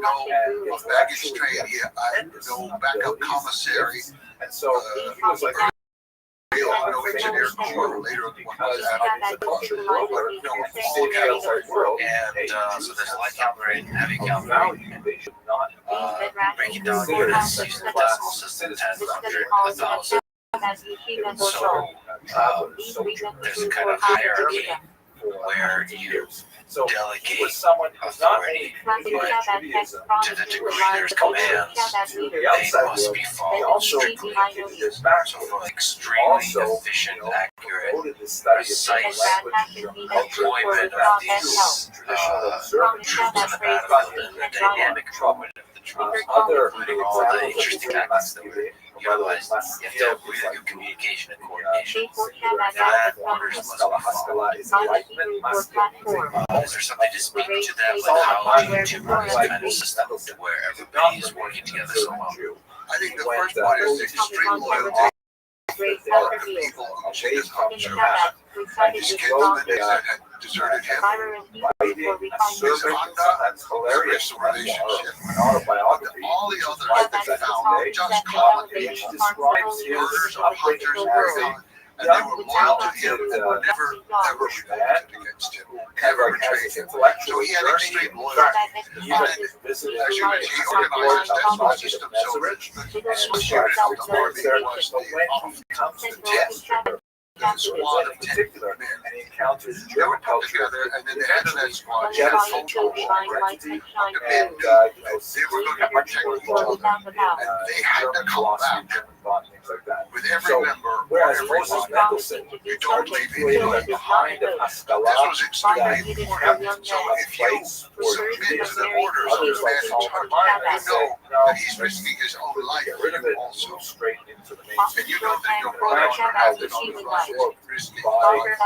Hasidim, The army not was organized at with each other's 5 forces throats, each man. like how They sharp had their knives should bow and they had a lot of slaughter arrows. what But time they to show up also for it. retrieved arrows at They the end of their facing the battle. Haskalah, And and they say, also would retrieve the enemy's arrows. This was a great advantage of whenever they hit Russia. the Sabbath Because the to Russians Sunday. could not use loaded arrows, they could not bring their arrows. But it's But the Mongols the Jews real Russian perspective. blessing. growth So all these little things happened actually in the It's not even context just the of arrow. Also, they have to controversy carry over the false Bring burial the needle and thread. in 1772. every soldier had to Seems like the 18th century, finding the and child. sometimes it could be a dark garment. of It could people be a being piece of declared skin dead or and actually just something buried. bad. Yiddish It's a orthodox very Muslim. odd thing when you go to the army of Genghis Khan and they're carrying everything themselves. They don't have any So kind among the ways in of which and then one of the things they have to carry is needle and thread. designed In order to just so work.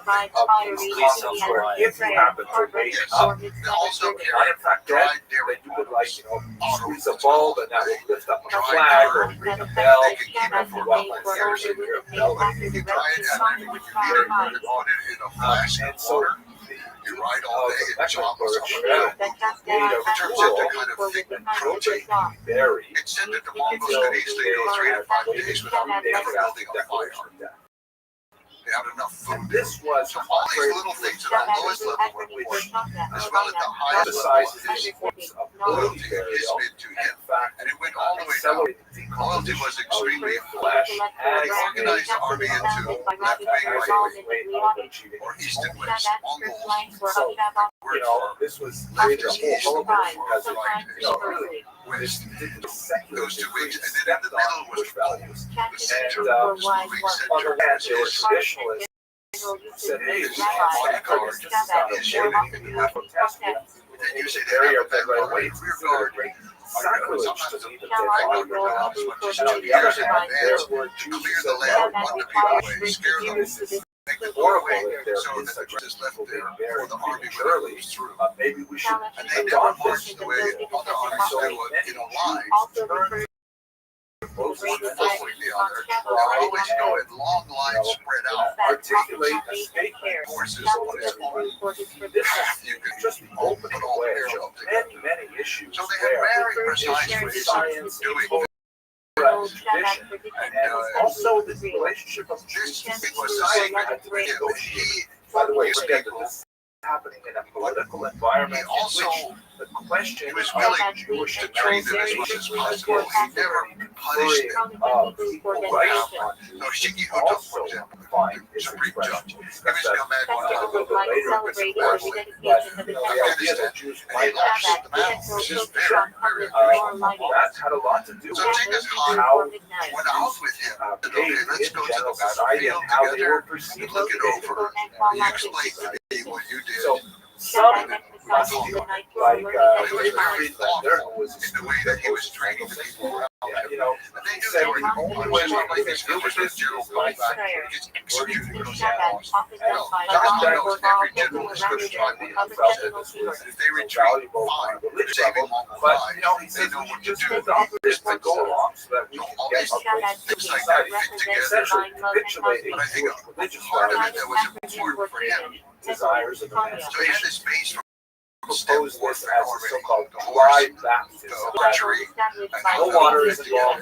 It's not a real baptism. was It's just a very pro forma thing, you know. quick And in fact, to embrace any although kind it's of not other an accepted technology. community at all, refers to although social Friedlander services suggestions was was considered considered civilization. We get stuck in their ways. This is how we do it. So we're going to make it a little faster, we're going to make it a little bigger, a little stronger, but this is how we think. Genghis Khan had no set for way example, of the thinking. great poet. And when he encountered the first walled city in Marx March 1209, after the founding of the Children nation in baptized 1206, is very common. he went out on these raids. And I really think the raids are wars at dates first. back to So he went into Tanga territory, Others, like what's now northwestern China, in the upper reaches. So he went there, and of course the cities are walls. Not by This man has never encountered a wall in his life. so he argued for a sort of like a hybrid approach that would accept those elements. just imagine of what's one like end, the fragile Jewish, without sacrificing how you come from that rebellion that where there's very few By natural the way, things. Karl Hirsch was Well, they have like wall cliffs in some places that are big that they can climb that. They don't have people at the top shooting down the mountain. But on the- So he looked at everything around him and he saw, okay, they have this river and they have all these channels and they're always moving water around. West Europe had a much smaller Jewish population than Anything that population. moves much more defined your and open to the anything idea that of refers to a devoted follower of the got Rebbe. moving greater water, numbers, got a greater standing, population, and For much Catholic greater, the so he's endemic Jewish culture. the men So are one of gonna the take big differences is that channel, Western and they're gonna Europe, bring down particularly all Germany, of took the a heavy lean towards assimilation. they didn't know exactly what they were doing, and the embankments weren't high enough, and too much water came in from the Yellow River and actually flooded out small Adaptation to culture, that happened. We learned that lesson. appearance within So we're culture. gonna improve it. And That some became of a the ways in strategy which that they actually worked allow for us to express this specifically for the next 50 let's years, do all the way to different Baghdad. Jewish They were able to use it rather when they than called it citing Baghdad in plans for 1258. someone devoted daily to this learning. So This is rather really than, let's say, see abandoning things and to try them, and if they fail, to try them in a Russia, better Polish, all we let's learn from our instead mistakes. that We all develop learn, Yiddish. yeah, Which was at this time not a very language, very limited literature, for I think it's just example. a Let's Well, promote it didn't Yiddish work the first 8 times. So I'm gonna do one time. I think it's gonna work. I know I'm gonna win the lottery this time spectrum of because I got the right experience. experience. That's how we think. Or But he let's had adopt that real political ability orientation, such as Zionism. First of all, to be humble before as well. some of the things he didn't know about. So How was he to understand that he didn't understand? Had been much more of a He could understand it in his own way. Outside the And he veil. did over and over abandonment and of Jewish ideals and assimilation. and putting together new things in new ways and using them against their enemies. Not necessarily very Rapid and some of the most interesting examples of the cultural pearl. Big opponent, by the way, of the Hasidic movement. you have to say, Who also argue that, what we should do is we should advance our education there. That we should include much more secular studies the within innovative the approach education to the military something which is is hostility it just feeds on from itself many other groups. because the people who are learning from their mistakes and constantly improving are Finally, let us remember that positions all of of power this that they inspire everybody else to do the same.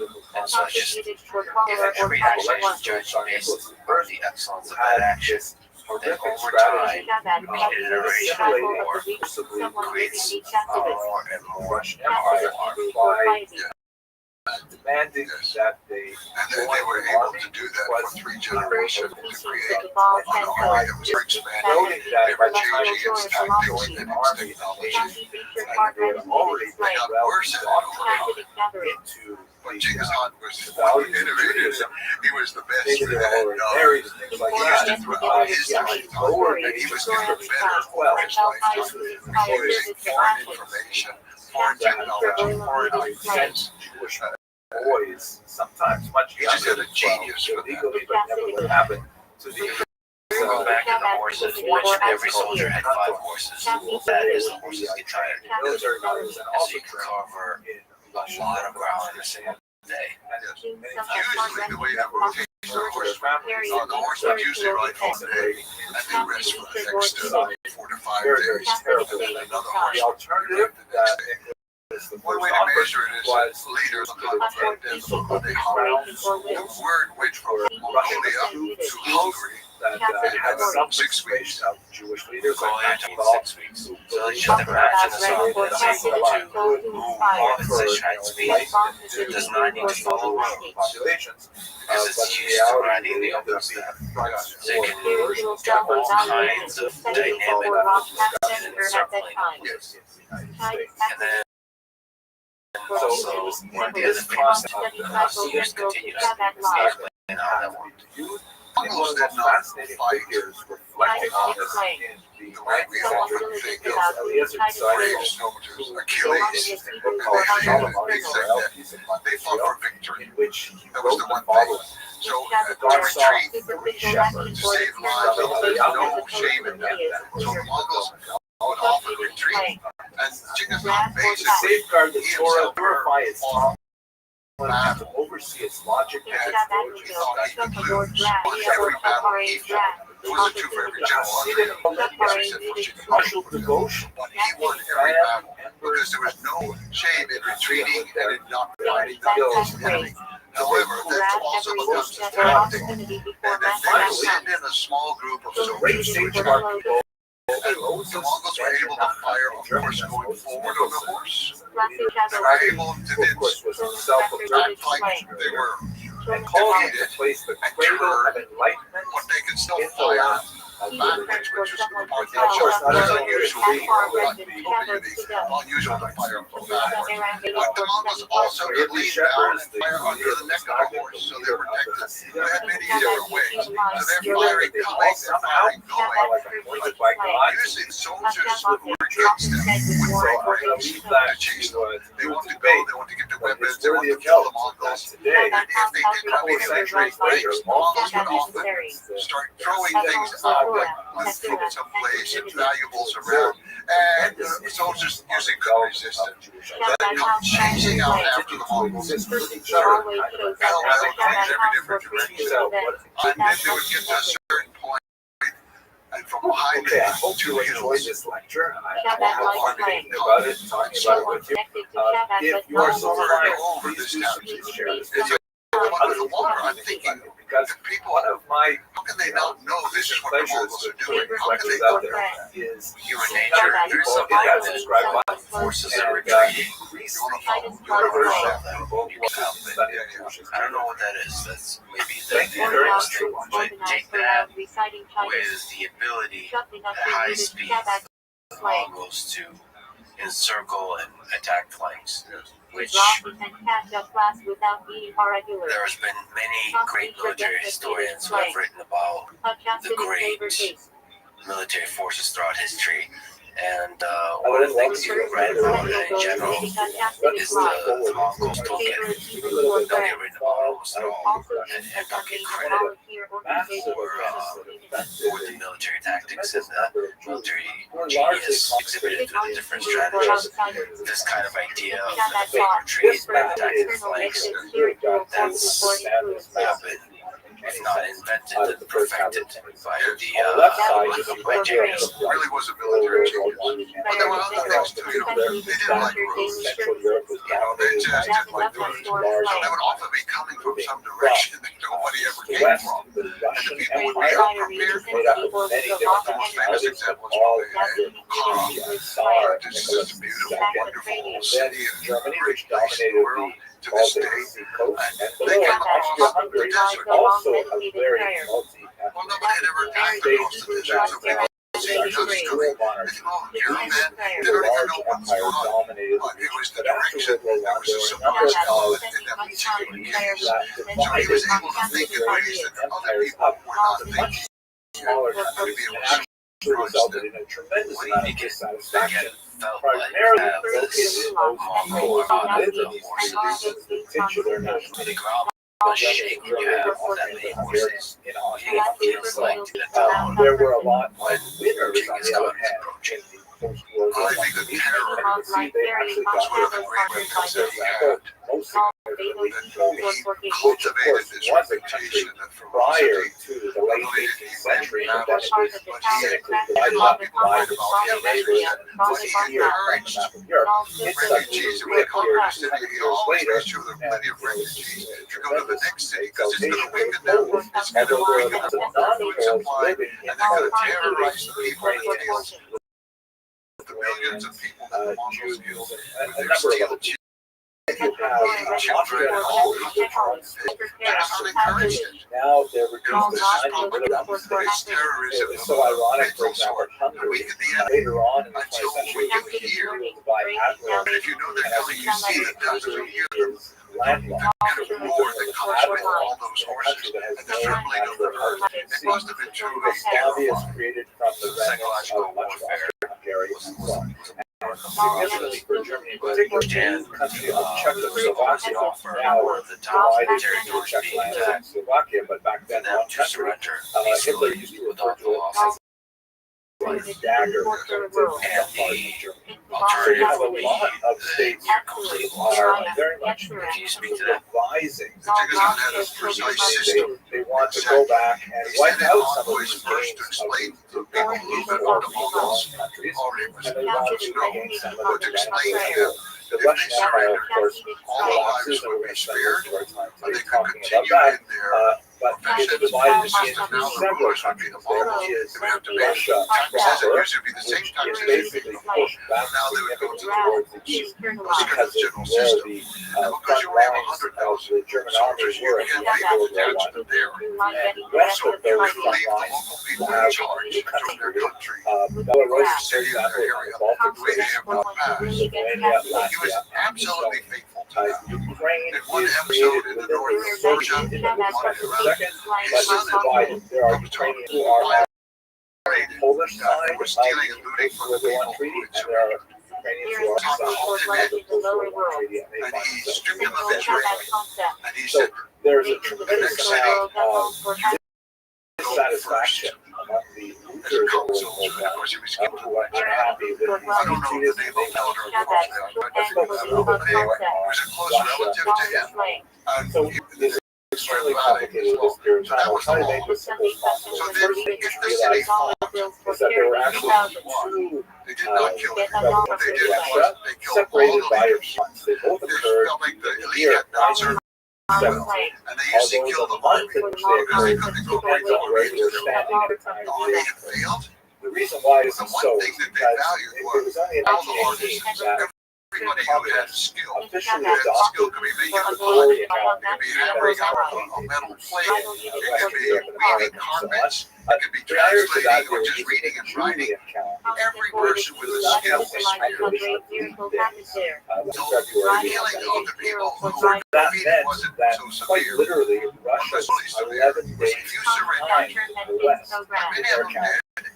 So if you look Probably at hard to harm. the Russian sources, for example, that were written at that time, And they all refer to forget about the February word, Revolution the because concept Russia word that we're was supposed to say. So February. we Now we're standing in New York City when the forget revolution about the occurred. word. They're far away.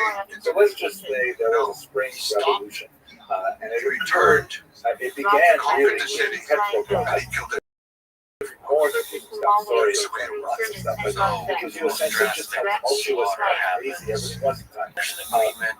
This city called Petrograd, which means Peter City, As it turned out, I'd say it was more than Russian he's the one that name called it of the city that was founded by Peter the Great where these were 100 years ago. cases. That was called St. Petersburg. The reason why it was no longer called St. Petersburg is because they felt that sounded too German. Take over in an unfortunate way. So the He had city a of grandson who Peter, they wanted to have a Russian sound, but they were fighting with the Germans, so they called it Petrograd. he had a Then, happy when childhood. the communists came to power, they renamed it again because And I they think didn't Genghis want Khan to just after the loved Tsar. that. They renamed it But in Leningrad. Afghanistan, he was sent off And then, of course, after the collapse of the Soviet Union at the end of the 20th century, he was it was sent to renamed back to Babylon. its original name of St. It says Petersburg. in Persian Which history, is all very simple. But it happened in Petrograd where there was a significant march. It happened to occur on International Women's Day, which is March 8th in the Western calendar. It's actually a very important on one. day that None of his sons, commemorates none of his this grandsons day. in battle. He had not lost them. And now to lose the most valuable grandson you have. It's different from, let's say, Mother's Day, which is other countries. What's important for us right now is that there's a huge march and protest that was specifically clamoring for the government to do something about the tremendous food shortages that were occurring as a result of the war. Don't forget, 1917, 3 years into World War I, no sign of slowing down. Russia is really hurting badly. They're not able to afford their food supplies. They're telling their soldiers to go into war, and because they don't have enough bullets, they say, use your bayonets first, right? Like, can you imagine? No one was allowed to move. And when you fire, you're not actually No one was allowed to do get very anything. close to them. And they have machine guns and things like that, so it was just a disaster. So there's this protest in Petrograd, He and came down according to some news account, a woman brick and threw it through a bakery window. Everyone rushed in to get the stolen bread, and this moved by it sort of expanded, took on political overtones, and ultimately, in a very short period of time, the Tsar's palace was overrun, the Tsar and his family were arrested, That's the only time I assassinated know later, that he really and lost control of his the Romanov dynasty that had stood for hundreds of years fell. Maybe we can all understand, but his response was What happens immediately after that is it doesn't become communist right now. Russian Empire becomes a sort of provisional democracy by this individual, Alexander Kerensky. They call themselves the provisional government. The whole idea that was that they established a modern form of democracy, and they wanted to do it right. They wanted to have cast elections all over the nation, and they were going to elect a constituent assembly, and this constituent assembly would then, be able to create this democratic federated Russian government. Kerensky was widely admired by the Jewish population because one of the very first acts in his role as the leader of this provisional government is he abolished the native pale settlement. Here you can see a map of the pale settlement from the Encyclopedia Judaica. It was hated in the 20th century because it placed all kinds of restrictions on Jewish activity, Jewish commercial activity, traveling, education, you name it, and Jews were clamoring to have equal rights. They wanted to be able to, free themselves from the pale settlement if necessary. Kerensky abolished this highly discriminatory restriction act. Here, by the way, you can see another map that gives you a little bit of sense of the density of Jewish population. Some writers have considered the massive ghetto differently than other so Kerensky was really trying to do things right, but on the other hand, it was his sheer dedication to prevent all that ended up we should be able to understand why Genghis Khan of the by pushing off all really important discussions, like, for example, people are should we continue fighting this war? And what are we going to do about, land reallocation? And what about all these peasants? in the name of Their peace, or in lands? the And name what of about the God, urban or workers? in the name of And they basically always reasons until they had the the constitution. United States And is by constantly pushing it off until that time when it could be properly constituted, these communists were able to take advantage. And ultimately, fighting the genius behind it was very so it's always, who we're was doing really quite a Afghanistan. destabilizing We brought a force hell of a lot of during democracy those to months Afghanistan. between the first revolution in February, March, and the second revolution, which was And really even look back at the World War revolution II, our great of moment of October, November democracy and bringing 1970. freedom and democracy. Here's a Germans piece of propaganda from the era that shows Gavada then and combat at the top there with his characteristic soft cap. He's getting rid of all of the negative classes in the Russian Empire. You see there is, nobility, and there's the Russian Orthodox clergy at the bottom, and you see also what looks like a monopoly land. This is the turn of the 20th century caricature of a capitalist. They recognize that you can have typically a waistcoat or usually a bag of money. Quite often, not this particular example, but quite often, capitalist is we tend to do so we, especially barbarian people, Jewish Jewish capitalists. we tend to demonize them. Or any Communists, enemy however, we have, were we tend to unusually demonize strong them. on There's a lot of interesting methods there. So especially one, in comparison to their rivals, the very nature of the white Russian war is how monarchist movement and some of the anarchists. then sometimes things like dropping the But anyway, atomic bomb. over the course of the Which months is of 1917, Lenin was able such to really terror mobilize a wide in the range same of style as network of Genghis Khan. Soviets, which is basically in an attempt councils, to and prevent these further are like sort of local It's a justification. People leaders always who fight are for peace. motivated Always by fighting for peace.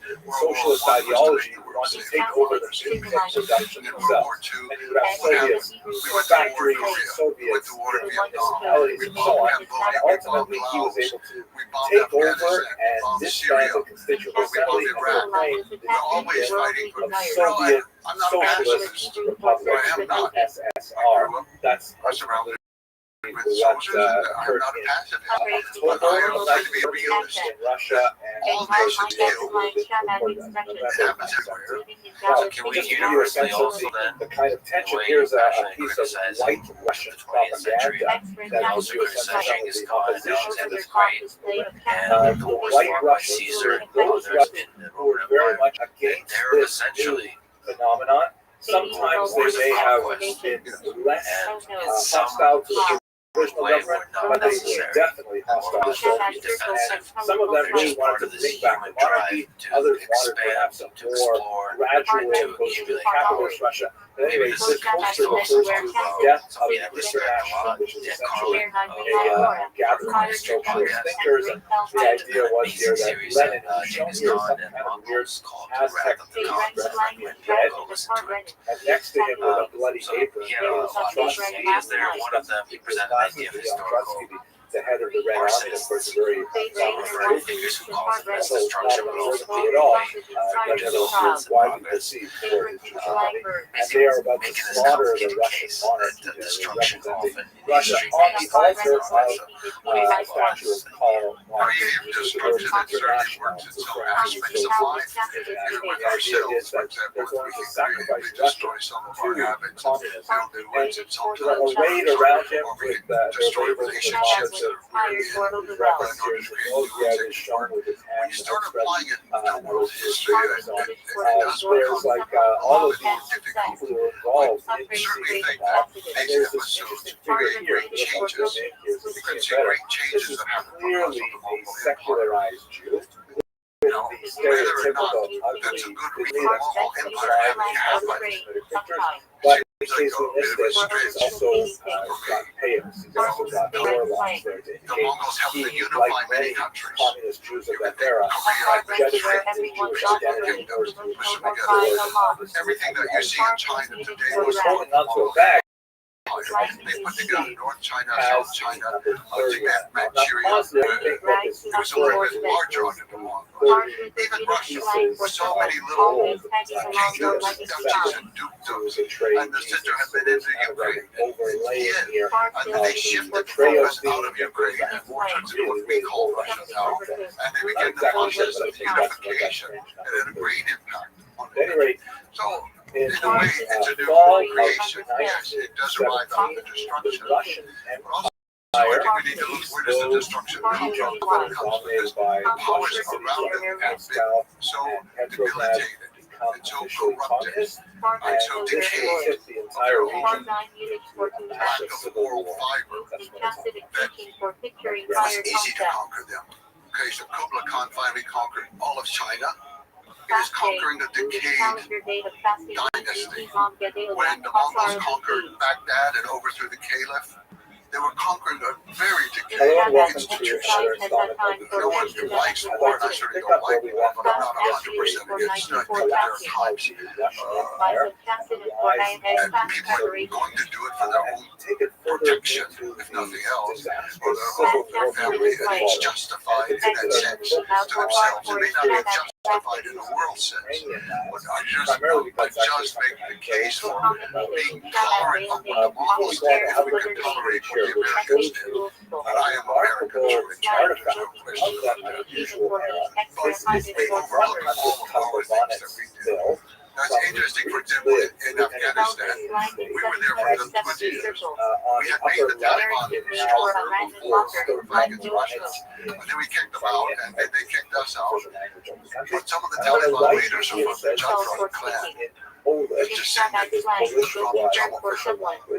And then at the bottom, From his clan. the upper This is what I mean when I say that the ramifications from that time are still with us. Yiddish was We don't even see it. official language When Saddam Hussein went on television for the last We'll have time to see in what Iraq exactly happened there. with The his reason people, why I mentioned actually no he said the Mongols, was a the Mongols have returned. The did a Mongols ridiculous have amount returned. of primary He said the research, Americans are just the new several Mongols. archives around the world, and several of them I can see it. I don't accept that. eventually came out with this But I can book, see which how people, I'm proud to say still has if we can be honest with ourselves and strip away our and own is lies about translated as well. ourselves, then perhaps we will be more ethical in our dealings with And there's effects So that you we're talk curious to about get it. the unification of China, Mongols or otherwise, is a very At any important rate, step in what the I history put of China. was this That previous time which to there today. was a remarkable And then there's a revolution lot else that we'll talk is about that a is coming religious freedom. together Also, that work of that trade populations that routes, had lived all this, kind of there's a lot of progressive progressive consequences difficult of the Mongol symbiosis for a very long time. Causing the Everything vocal revolves around we'll talk 5 about that, but let's feet. go on the heavier topic. It's a very, very Over the different period population. that We're refers to talking all about the Dan the Carl. rabbi heard all the Culturally, Critical in villages, of towns, your and work cities. a little bit, showing it respect, but also Very critical dominant as population, being large part of the population, but had very little power in the urban centers. emphasizing and focusing Highly literate, a lot of the positive impacts long, correctly and oppressed, accurately, and restricted but by not Russian giving enough authorities. airtime But now looking for describing opportunity to the express themselves. brutality, And because killing, of the hell the that is empire that So suddenly became can you possible. understand this So under question? the period of the provisional government, Still had it. Carl is a very smart man. I respect him very much. I like him tremendously. some kind of He's right. society together. That is not what I want to stress. It's not that I want to deny the Previous lecture, It's not that I want to deny the warfare. But that's pretty much the same everywhere in the world. That's what we need to say. Very, very uncomfortable. But there are a lot of Jewish How the wall organizations was broken that down. felt much Now more this at home unit with was the Ukrainians defeated. than they did with the Russians. No, it's what comes afterwards. Setting, Just as the story of our life begins far earlier than we are born. The story of our life was on for a long time afterwards. If you have a nation of 1 million this is, people by the way, a very old that you are phenomenon where ruling minorities over tend to ally hundreds themselves of millions of with people, power rather than allying themselves with China, parts of the the Middle society, East, because you do not obviously do as a that minority through it's warfare. dangerous. You conquer them and initiate through warfare, but you do not rule them through warfare. You've So got to be offering they ended something up that they aligning want, themselves with something that Ukrainians they as like.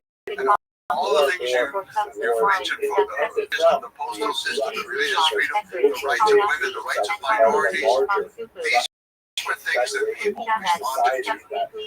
So the world benefited tremendously would have from significant the life of Genghis Khan. and it What began we to want to talk about, total and I don't deny it, is the conquest definitely a war. big break. Okay, that's 20 years.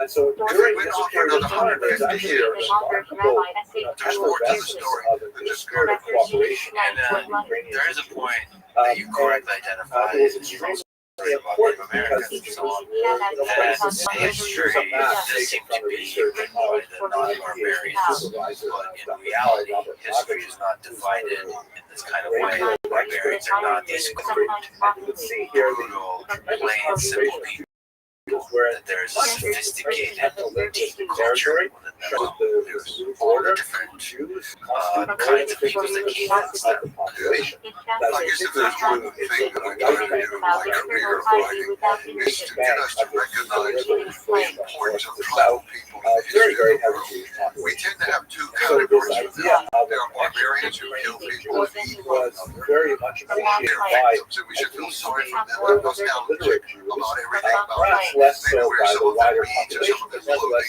to show how there's a certain much amount. we sympathize with their suffering. You know, this That's is the a two long rights for time. tribal people.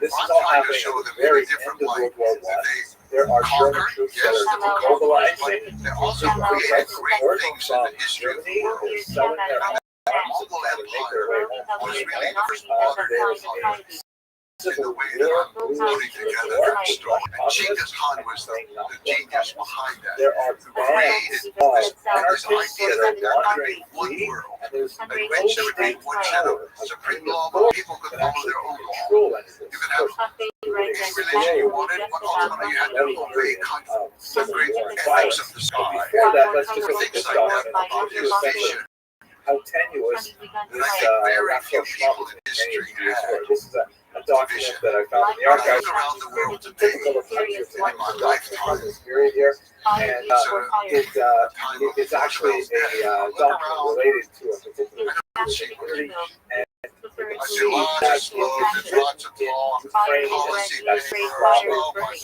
gotta be able to produce it. on the left of the page. Where's the vision? The typewriter that So was it's, used we're to gonna type have peace, we're gonna have a was a better life, Russian and, typewriter. vote So for me or vote for my there's party. half a dozen We're odd really letters for the in people, the and we're, Ukrainian alphabet that the what the heck Russians are you talking about? And so whenever they There's had the no letter vision. I, So what is this country? What should first this line of country text, be? What is this group? the How should typist it had to be? actually leave No a vision. blank space, Well, those and things, I mean, afterwards actually they were physically write in longhand the letter I. And the typewriter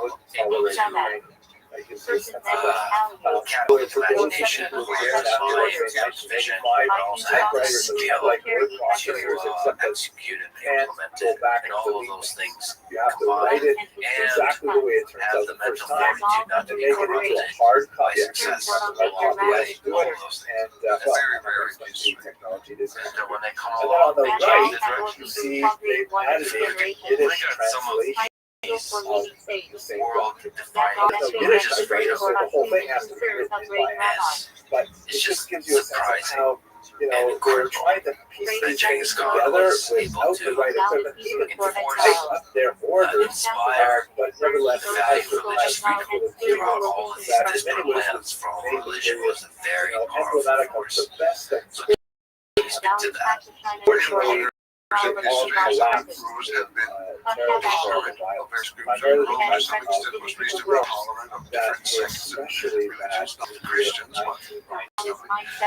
there are many, many what forces happened with that Genghis were Khan, active in the first campaign he had Western outside of territory Mongolia that was was for perpetrated the Uyghur people who lived in Western the China. white They Russians at that time were being being ruled ruled by, lecture let's say we mentioned before, monarchist anti-communist Russians who wanted his son to either restore the Tsar if possible, or if not, no at good least go back to some kind of provisional government, but certainly not the Let's communist. look at fled to Very what is today the area around there were a number of foreign armies, the Polish army was there, for the Uyghur people. and there were also bands of Russian They anarchists converted to Buddhism. Well, their subjects were like Muslims. Mustafa They Kemal, outlawed the Muslim religion. attacks And on they made all kinds of things. not only So the Jews, Uyghurs sent a Mennonites, for delegation to example, Genghis suffered. Khan.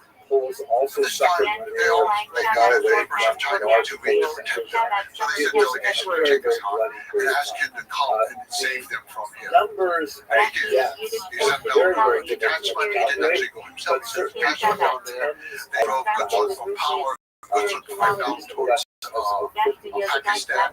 They several times. caught up with him, And they really, killed him. if it were not for the Holocaust that would occur only And 10 then years, Genghis this made would the be first one law of that the he ever greatest made for people periods of outside. violence perpetrated Up to this point, it's been tried. since temple times. And It's he definitely much saw, worse. as we mentioned Say, before, it's the arguably fighting much worse than the the massacres kidnapping of of the women, 17th the century. outlaw sale of And women, and nevertheless, cut down because on the a lot of Holocaust and its But much he greater saw that violence since overshadowed this period, we tend to fought a lot of forget religion. that. When I did my And research back in 1980s, 1990s, I really had these archival But sources, these are the very secondary interesting. sources. Talk about religious freedom. But my colleague Jeffrey Weidinger has written a remarkable book called Institutions Civilized Europe, which do what was they want. So we're gonna 1918, allow 1921, which really treats the violence the this period Mormons and the Catholics and the Jews and the Muslims to do what they want, and the organized churches that they have. because it's Islam was not that. But anyway, It was let's go back to about from the that. point of But he view said of every Jewish person relations, has the right to choose specifically their with religion. regard to No one can the stop them. remarkable period that they No one can described force is them. that one of the most The tragic idea that it was is that individual choice, no one in history had ever thought that. that were That it recorded belonged to the person. attributed to I mean, that's a Ukrainian really direct powerful forces under that control alone, I of mean, this that's why he talks about Thomas Jefferson being deeply inspired by Genghis You Khan. have to place this in a lot of context. Religious freedom, yes, former but German, it's like early on, such a career powerful actually exhibited some illustration, violence, manifestation, just individual freedom, period. about Jews and so on. If you, But as the leader of in the this world, very tenuous in history, are allowed to which practice any religion maybe you want, 100,000 troops at its disposal That's, at the beginning of I 1990, mean, that found is one himself of the the leader biggest ways to say attack the individual by forces fundamentally from involved in outside. this society. Not only the Soviets, but It was also a the great source whites of power for him and so also. on. I And his don't say government that at he one did point this because of literally some ideological reason. to operate Just out like of he train didn't cars, want the moving kidnapping from of station women to for station, ideological reasons. He trying didn't to come to it towards through the studying ideas of moral right. He came to it through and practical experience of life. His mother was rapidly kidnapped. diminished His wife was down to kidnapped. He knew that 16,000 that was a crime within the against space of every months ethic as that they you can marched think of, to every form of morality. training That's why cars. he did it. For Nevertheless, ideological reasons. there was a period of time, It particularly in the hurt spring of people. It hurt 1919, people.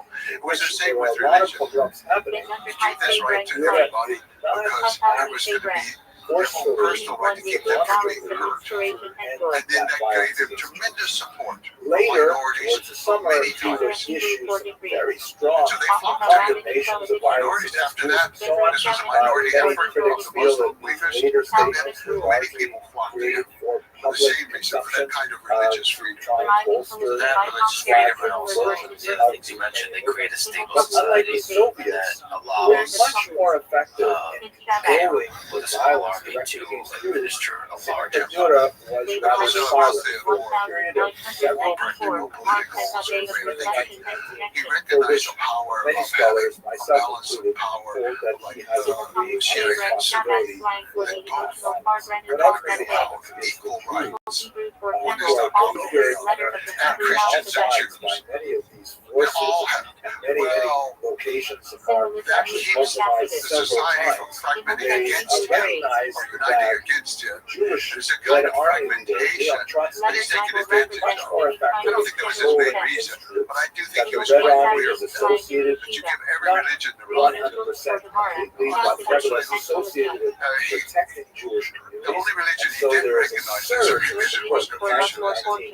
for the He said, communists what do they in general do? and for the Red Army in The particular. Taoists So they do much so magic on the that earth and they can the Red Army give had to people set up magic special formulas training and programs carry it for over. They have these militia and militias. stuff going Some on. of them Well, were what did the literally carried Confucians do? out of yeshivas Some in people order would to pick pick up up their a gun shoes, that they that was never okay. touched one But he before in didn't their life expend in order to all the defend their tax-free communities, and rights. they do So so. that was another thing. He dropped all Will taxes on continue with religious what institutions, happens all in kinds. the next lecture, but for now, let us Because the just Confucianists jump were ahead a not little bit to necessarily But then, of 1926. course, eventually there The was Ukrainian movement, of there course, was abuse so failed much because the religions were then Slot, asking and with everybody the to exception donate of property. the You hard can still time use it. You can still Ukrainian formula ethnic it. It's territory ours. that has And now you don't have to pay been absorbed taxes on it. by You just give Poland. us some money.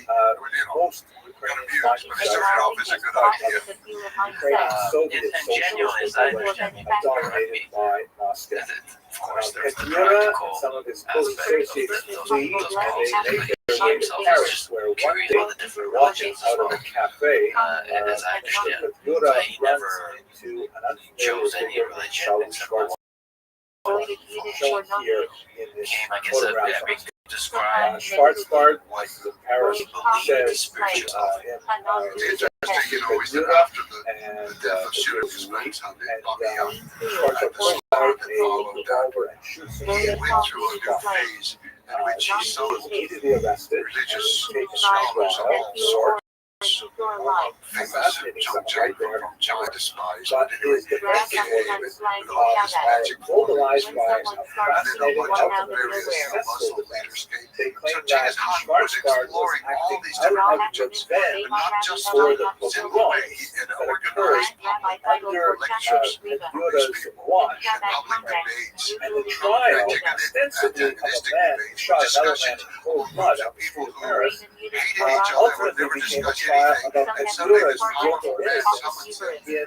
and he has to the say, okay, well, early explain period your religion, of this explain yours. And state. even if sometimes The, you the can't French just explain it in terms of your own trial, the embarrassment What do you of say the to people who trial believe in earlier, No, he never changed. He was an animist. We would say ordering him to that's pay the 1 only franc term in we're going. damages, very insulting Early in life, he worshipped the mountain where he took allowed refuge him to go several times. This was like a huge Jews Was the around great the world refuge of his who life. regarded He would go to the Schwarzbard top. as He an would event pray. of He would take off his hat, take off his belt. According to my research, and I've Before the read skull pray. look at my books, So later on, they'd say this became rather dramatic. He it's very would difficult to sometimes go away understand and what let's say an architect to all some kind of subjects are ready to hear what's God going to tell Genghis Khan when he goes up the mountain. At the same So time, there there was was like that that. period He of was very separation sincere. where he But I think made what a happened, statement.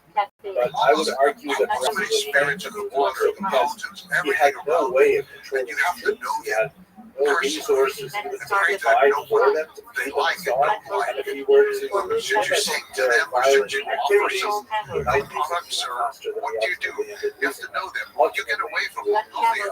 This was a problem in China. That They I think didn't is know the probably spirits. more This caused great consternation for the Mongols. You've got a land here and the spirits don't like us. They're hostile lands. We don't even know who they are. We don't know these spirits in China. It took a long time. And so gradually Genghis Khan, Thank you very much for watching. he kind of moved from just the spirit of the mountain that he worshipped, which remained his main focus of his whole life. He removed that to the sky. That was the one universal spirit. It was in the world. The sky was the same for every people. And so for the Mongolians in their language, celebrated with the word for sky, and the word for air, God, and the word for weather, are all the same. As we discussed there, Particularly in the case of the eternal sky, when they're talking about it in religious terms, the eternal blue sky. of those areas where Jews primarily lived in the form of Caleb settlements. And once they were able to establish Soviet rule over And so the then the entire sky region, could they began embrace to all oppose religions, the all very religions, different and all people were philosophy trying to and attain political the system same that was associated with early communism. That's the period that I'd like to look at today. I'd like to look at the period from the end of the Civil War up until really the last years of the Civil War, right up until World War II. themselves. They didn't have to just be Spans taught some time in some ways and restrictive in others. Let's begin with the discussion of the sects. The Soviets are very, very fond of acronyms. It's an abbreviation of the term Еврейский section, the Jewish section of the Communist Party. And this was a segment of the Communist Party that was formed under this individual, Simon Wittgenstein, a communist who actually was a Chabad rabbi, was thoroughly defrocked as it was. His religious order is now frequently happened to Jews. Yes, associated military themselves with communism in the early genius. period. Wittgenstein was assigned the task of propagandizing this to understand the value of very religious freedom. traditional I mean, there population, is a cynical way to traditional specifically all these things. when you get outside of the large Only cities a lot where of things much that less look like he's a secularism, much feminist. more old, And you're saying, well, the cynical way to see that is well, he saw the value of promoting women in positions of power because they created a more stable society. into this And radically the reality is, totally different there's a lot of things that economic look system. awfully progressive. Forcing them to while at the same time successfully we get 1 million people, you've got to use every one. The men are fighting, and so 11 great women challenge, to and administer a they lot of evoked things some inside really the country, the strategies economy to in try and do particular. it. And then In the general some of the political ancillary environment, Turkic the kingdoms period around especially dire, such as the the period 1918 to 1920 is generally called the era of war communism. administered by his During this daughters period of war communism, and to when his the wives Civil were War in was still charge of being administering the prosecuted, land of and himself, there were still, handling the economy. numerous So forces, he was using the women particularly the Ukrainian in a Directory, very practical way, Makhno, and the but it wasn't anarchists, necessarily and the hour the you white way. Russian forces that I used think it's the the same way Russians in Ireland. wanted to bring back some I'm not form trying of to the say he was monarchy in for fire. get rid of the communists, establish But he some passed very strict laws capitalist about the society use of in his water. place. And also So the about communists were still using fighting water. this That you war couldn't move real water time, into an and area to war irrigate communism it. as a That was kind of violating like the a temporary period water. characterized their A lot of the attempt historians, they think long as they let the irrigation system be destroyed. into No, the it takes more work to destroy an irrigation system policies than of it does to communism create it. as a whole. They destroyed Things like those systems you know, policy. confiscation That of was- land, this is an return collectivization to of pasture farming, land. bringing individual farmers together This into a last larger Philip Conn collective. was the one This that would changed that ultimately slow down and then speed up dramatically later, about a decade later, under communism. things. But You know, the changes outlawing of all we can't kinds of use forms these of modern commerce, terms of you know, shutting down human those rights enterprises, crusader, all the very, very activities aggressively that the iron attacking center, religious behavior and so on. This went on for about 2 years. Confiscation of tourist groups and he persecution said that was every across the envoy, board, every not just ambassador, Jews, every obviously. messenger Any religious is individual protected from in arrest, this from newly torture, and from atheistic killing. society And felt if definitely you very kill out of place. This was followed as the war began to calm down and as the anti-Soviet forces were slowly quelled, and it was replaced by something called NET, This is after which was Genghis another Khan. acronym in English for the new economic program. This was what was generally perceived as kind of like a one step backward in order to later take 10 steps forward. For the military part, he was the greatest strategist for organizing everything. Phenomenal The military energy part of was Subadar. standing, Subadar confiscating,